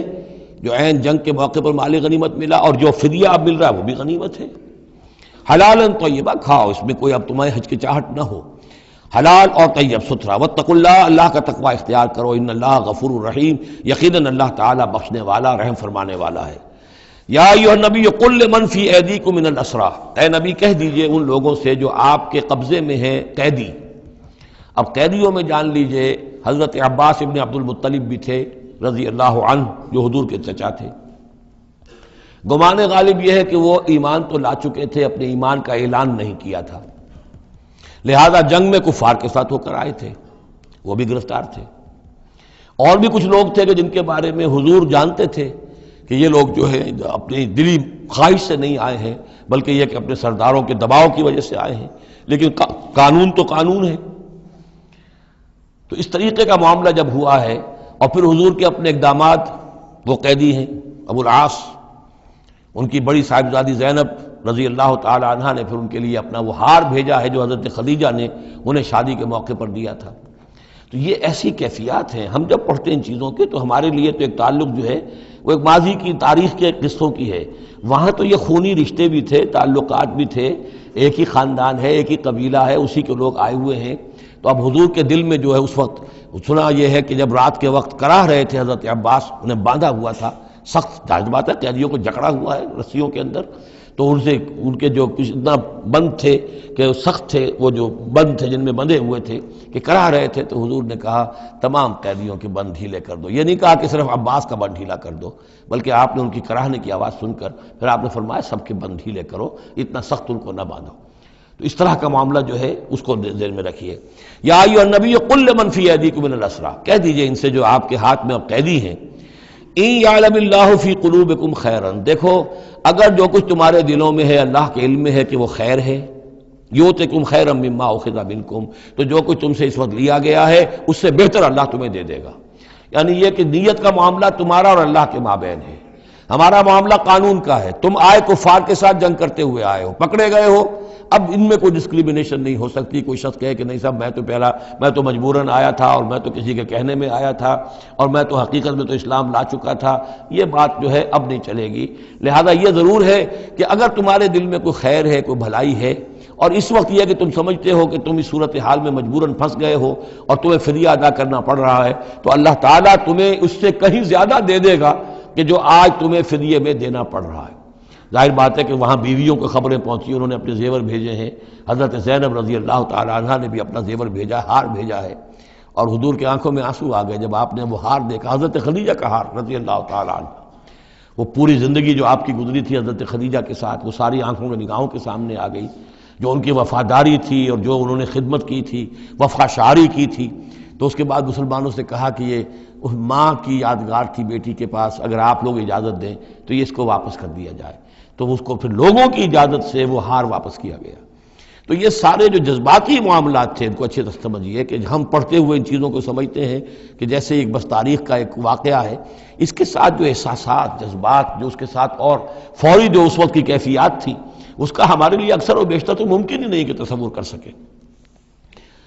یا ایھا النبی قل لمن فی ایدیکم من الاسری، اے نبی کہہ دیجئے ان لوگوں سے جو آپ لوگوں کے قبضے میں ہیں اس وقت ان قیدیوں میں سے، ان یعلم اللہ فی قلوبکم خیرا، اگر اللہ کے علم میں ہے کہ تمہارے دل میں خیر ہے، یؤتکم خیرا مما اخذ منکم، تو جو کوئی تم سے لیا گیا ہے اللہ اس سے بہتر تمہیں دے دے گا، ویغفر لکم، اور تمہیں بخش دے گا، واللہ غفور الرحیم، اور اللہ غفور الرحیم ہے۔ وَإِن يُرِيدُوا خِيَانَتَكَ، اور اگر یہ آپ سے خیانت کرنا چاہیں، جھوٹ بول رہے ہوں، جھوٹی قسمیں کھا رہے ہوں کہ ہمارے ساتھ تو معاملہ یوں ہو گیا تھا اور ایسے آ گئے تھے، فقد خان اللہ من قبل، تو پھر یہ پہلے اللہ سے بھی خیانتیں کرتے رہے ہیں، فامکنا منکم منہم فامکنا منکم، اللہ تعالیٰ نے ان کو پکڑوا دیا، واللہ علیم الحکیم، اللہ حکیم اور علیم ہے۔ اب یہ یوں سمجھیے کہ کنکلوڈنگ آیات ہے سورہ مبارکہ کی، ان الذین آمنوا وہاجروا وجاہدوا باموالہم وانفسہم فی سبیل اللہ والذین آووا ونصروا اولئک بعضهم اولیاء بعض، یقیناً وہ لوگ جو ایمان لائے اور جنہوں نے ہجرت کی اور جہاد کیا اپنے اموالوں اور جانوں کے ساتھ اللہ کی راہ میں، اور وہ لوگ جنہوں نے انہیں پناہ دی اور ان کی مدد کی، اولئک بعضهم اولیاء بعض، یہ وہ لوگ ہیں کہ جو ایک دوسرے کے ساتھی ہیں، رفیق ہیں۔ یہ آپ نے بات سمجھ لی۔ اس وقت تک مسلمان معاشرہ جو ہے یہ دو حصوں میں علیحدہ علیحدہ منقسم تھا، مہاجرین، انصار۔ اگرچہ مہاجرین اور انصار کو بھائی بھائی بنایا جا چکا تھا، لیکن ظاہر بات ہے کہ صرف اس طرح کے تعلق سے وہ پورا جو قبائلی نظام جو ہے وہ ایک دم تو تلپٹ نہیں ہو جاتا۔ تو اس وقت تک یہ صورتحال بھی یہ ہے کہ جو پہلے جو 8 مہمیں حضور نے بھیجی ہیں اس میں کسی انصاری کو شریک نہیں کیا، وہ ایکسکلوسیولی مہاجر فینومینن تھا۔ جنگ بدر میں پہلی مرتبہ جو ہے انصار شریک ہوئے ہیں، ورنہ پہلے صرف مہاجرین تھے۔ لہذا وہ پہلی آیت جو ہے ان الذین آمنوا، وہ لوگ جو ایمان لائے، وہاجروا، انہوں نے مکے سے ہجرت کی، مدینے آ گئے، وجاہدوا باموالہم وانفسہم فی سبیل اللہ، اور انصار مدینہ تو اب جہاد میں شریک ہوئے ہیں، یہ 1.5 سال سے اس جہاد میں پہلے سے چلے آ رہے ہیں کہ پوری 8 مہمیں جو پہلے کی ہیں وہ ایکسکلوسیو جو ہیں وہ صرف مہاجرین نے کی ہیں۔ وجاہدوا باموالہم وانفسہم فی سبیل اللہ، یہ ایک طبقہ ہو گیا، ایک جماعت ہو گئی۔ والذین آووا، اور انصار کی شان کیا ہے؟ انہوں نے انہیں جگہ دی، پناہ دی، اپنے گھر تقسیم کر دیے، اپنی دکانیں تقسیم کر دی، اور اس طریقے سے مسلمانوں کے لیے اپنے دلوں میں بھی اور اپنے گھروں میں بھی پوری جگہ پیدا کی۔ اولئک بعضهم اولیاء بعض، انہوں نے مدد بھی کی، یہ سب ایک دوسرے کے ساتھی ہیں۔ والذین آمنوا ولم یہاجروا، اور وہ لوگ کہ جو ایمان لائے لیکن ہجرت نہیں کی، ما لکم من ولایتہم من شیء، تمہارا ان کے ساتھ اب کوئی تعلق نہیں۔ آگے چل کر سورہ نساء میں جو بعد میں نازل ہوئی ہیں پڑھ چکے ہیں ہم پہلے، ان میں تو یہ ہے کہ وہ کافر اور منافق قرار دیا گیا، ان کے ساتھ وہی سلوک کرو جو کافروں کے ساتھ ہے، انہیں پکڑو اور قتل کرو، الا یہ کہ کسی ایسی قبیلے سے ہوں جن کے ساتھ تمہارا معاہدہ ہو، وہ پورا قانون وہاں آ گیا ہے۔ لیکن یہاں بھی پہلی بات بتا دی گئی، اب کوئی ولایت باہمی تمہاری ان کے ساتھ نہیں ہے۔ یعنی فرض کیجئے کوئی شخص کہتا ہے میں تو ایمان لا چکا تھا، مجبوراً آئے تھے لیکن ہجرت کیوں نہیں کی؟ جب ہجرت نہیں کی تو اب تمہارا شمار ہوگا انہی لوگوں کے ساتھ جن کے ساتھ تم جنگ کر کے آئے ہو۔ تم یہ نہیں کہہ سکتے کہ میرا تعلق جو ہے اہل ایمان سے شمار کیا جانا چاہیے۔ والذین آمنوا ولم یہاجروا ما لکم من ولایتہم من شیء، تو کوئی تمہاری ان سے رفاقت نہیں ہے، کوئی تعلق نہیں ہے، کوئی عہد نہیں ہے، کوئی قول و قرار نہیں ہے۔ یہ آیت بھی معلوم ہوتا ہے کہ انہی جو اسیر تھے غزوہ بدر کے، انہی کی طرف اصل میں روح سخن ہے۔ حتیٰ یہاجروا، جب تک کہ وہ ہجرت نہ کریں، ہاں واپس جائیں، فدیہ دے کر جائیں، پھر ہجرت کر کے آ جائیں تو ٹھیک ہے، پھر وہ مسلمانوں میں سے ہوں گے، تمہارے بھائی ہوں گے، تمہارے حمایتی ہوں گے اور تم ان کی حمایت کرو گے۔ وَإِنِ اسْتَنصَرُوكُمْ فِي الدِّينِ، اور وہ لوگ کہ جو ایمان تو لائے لیکن ہجرت نہیں کی، اپنے اپنے قبیلوں میں رہے یا مکے میں رہے، اگر وہ تم سے مدد مانگے دین میں، فَعَلَيْكُمُ النَّصْرُ، تو اے مسلمانوں تم پر واجب ہے ان کی مدد کرنا۔ الا علی قوم بینکم و بینہم میثاق، سوائے اس کے کہ وہ کسی ایسی قوم سے تعلق رکھتے ہوں کہ جن کے اور تمہارے درمیان کوئی معاہدہ ہے۔ اگر کوئی قبیلہ ہے کہ جس کے ساتھ حضور نے معاہدہ کیا ہوا ہے صلح کا، اور وہاں کوئی مسلمان ہے اور وہ ہجرت تو کر نہیں رہا، وہاں سے وہ مدد کی درخواست کرتا ہے کہ میری مدد کی جائے، تو اس کے خلاف اس کی مدد نہیں کی جائے گی، اس لیے کہ قوم کے ساتھ معاہدہ ہے۔ واللہ بما تعملون بصیر، اور جو کچھ تم کر رہے ہو اللہ اسے دیکھ رہا ہے۔ والذین کفروا بعضهم اولیاء بعض، اور وہ لوگ جنہوں نے کفر کیا وہ ایک دوسرے کے ساتھی ہیں، ایک دوسرے کے حمایتی ہیں، ایک دوسرے کے پشت پناہ ہیں۔ عرب قبائلی معاشرے کے اندر یہ جو ولایت کا معاملہ ہوتا تھا، اس میں پھر یہ ذمہ داریاں بھی آتی تھیں۔ کسی کے اوپر تاوان پڑ گیا ہے تو جو اس کے ولی ہیں، جو اس کے حلیف ہیں، ان کو بھی تاوان میں سے حصہ پہ دینا پڑتا تھا۔ کوئی قیدی ہو گیا ہے، اسے کوئی فدیہ دینا ہے تو جو اس کے حلیف ہیں، جب اس کے گھر والے بھی وہ فدیے کے لیے رقم جمع کریں گے تو وہ حلیف بھی اس کے اندر اپنا حصہ ڈالیں گے۔ تو یہ تو معاشرے کے اندر جو قبائلی معاشرہ ہوتا ہے یہ چیزیں ہوتی ہیں۔ تو یہاں فرما دیا گیا جو کافر ہیں وہ ایک دوسرے کے حلیف ہیں، جو اہل ایمان ہیں وہ ایک دوسرے کے حلیف ہیں، لیکن اہل ایمان میں سے جو ہجرت نہیں کرتے وہ اہل ایمان کے حلیف نہیں ہیں، بلکہ وہ تو انہی کافروں کے ساتھ شمار ہوگا ان کا جن کے ہاں وہ رہ رہے ہیں۔ البتہ یہ کہ اگر وہ مدد طلب کریں تمہیں مدد کرنی ہوگی، بشرطے کہ ان کے قبیلے سے تمہارا کوئی معاہدہ نہ ہو۔ الا تفعلوہ، اگر تم ان چیزوں کی پابندی نہ کرو۔ ایک مسلمان ہے، وہاں سے اس نے خط لکھ دیا ہے کہ مجھے یہاں ستایا جا رہا ہے، حالانکہ اس قبیلے سے آپ کا معاہدہ اور آپ چڑھ دوڑے اس قبیلے کے اوپر، تو یہ معاملہ نہیں چلے گا دنیا کے اندر۔ ہر چیز کا ایک قاعدہ ہے، قانون ہے، اسے وہاں سے ہجرت کرنی چاہیے، یا ہجرت نہیں کر رہا ہے تو تکلیف جھیلنی چاہیے، برداشت کرنی چاہیے۔ مسلمان مدد نہیں کر سکتے چونکہ اس کے قبیلے سے مسلمانوں کا معاہدہ ہے۔ الا تفعلوہ، اگر یہ قواعد و ضوابط پیش نظر نہیں رکھو گے، ان کی پابندی نہیں کرو گے، تکن فتنۃ، تو پھر تو یہ ہے کہ فساد برپا ہو جائے گا، فتنہ پھیلے گا، فی الارض و فساد کبیر، اور بہت بڑی جو ہے بدامنی ہو جائے گی۔ اب وہ آیت آگے جس کا میں نے ذکر کیا تھا، والذین آمنوا وہاجروا وجاہدوا فی سبیل اللہ والذین آووا ونصروا اولئک هم المؤمنون حقا۔ اب ان دو طبقات کو جمع کر دیا گیا، والذین آمنوا وہاجروا وجاہدوا فی سبیل اللہ والذین آووا ونصروا۔ ویسے یہ کہ وہ لوگ جو ایمان لائے اور جنہوں نے ہجرت کی اور جنہوں نے جہاد کیا اللہ کی راہ میں، یعنی یہ مہاجرین، والذین آووا، اور وہ انصار مدینہ جنہوں نے انہیں پناہ دی، انہیں جگہ دی، انہیں اکوموڈیٹ کیا، والذین آووا ونصروا، اور نصرت کی، اولئک هم المؤمنون حقا لهم مغفرۃ ورزق کریم، ان کے لیے مغفرت ہے اور رزق کریم ہے۔ تو مومن حقیقی کی تعریف یہاں پر جو آئی ہے دو حصوں میں بٹ کر، وہ میں چاہتا ہوں کہ پھر اچھی طریقے سے آپ سمجھ لیں، انتہائی اہم بات ہے یہ۔ ایک مسلمان کے لیے بنی الاسلام علی خمس، 5 چیزیں ہیں، کلمہ شہادت، نماز، روزہ، حج، زکوٰۃ۔ لیکن حقیقی مومن ہونے کے لیے 2 چیزیں اور بڑھیں گی، صرف شہادت نہیں، یقین قلبی، اور نماز، روزہ، حج، زکوٰۃ کے ساتھ جہاد فی سبیل اللہ۔ گویا کہ 7 چیزیں ہوں گی، 7 شرطیں پوری ہوں گی تو ایک شخص بندہ مومن کہلائے گا۔ یہ تعریف ہے کہ جو سورہ الحجرات کی آیت نمبر 14-15 میں آئی، وہاں پہلے فرمایا قالت الاعراب آمنا قل لم تؤمنوا ولکن قولوا اسلمنا ولما يدخل الايمان في قلوبكم۔ یہ بدو کہہ رہے ہیں ہم ایمان لے آئے، اے نبی ان سے کہہ دیجئے تم ایمان نہیں لائے ہو، بلکہ یوں کہو کہ ہم مسلمان ہو گئے، ہم نے اطاعت قبول کر لی ہے، ابھی تک ایمان تمہارے دلوں میں داخل نہیں ہوا۔ اب اگلی آیت میں پھر اسی سیاق کے اندر اگلی آیت میں مومن کون ہے؟ انما المؤمنون الذین آمنوا باللہ ورسولہ ثم لم یرتابوا۔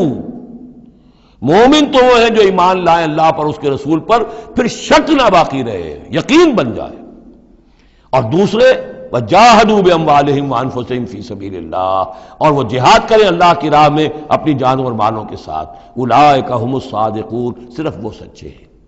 اس کو میں نے پرکار سے تشبیہ دی تھی۔ اب اگر وہ دل میں یقین ہے تو اس کی کیا کیفیات پیدا ہو جائیں گی؟ دلی یقین کی کیفیات وہ شروع میں آ گئی ہیں۔ انما المؤمنون الذین اذا ذکر اللہ وجلت قلوبہم۔ اہل ایمان تو وہ ہیں حقیقت میں کہ جب اللہ کی یاد کرتے ہیں، اللہ کا ذکر ہوتا ہے، ان کے دل لرز اٹھتے ہیں۔ وَإِذَا تُلِيَتْ عَلَيْهِمْ آيَاتُهُ زَادَتْهُمْ ایمانا، جب ان کو اللہ کی آیات پڑھ کر سنائی جاتی ہیں ان کے ایمان میں اضافہ ہوتا ہے۔ وَعَلَىٰ رَبِّهِمْ يَتَوَكَّلُونَ، ان کا توکل، ان کا بھروسہ کل کا کل اللہ کی ذات پر ہے۔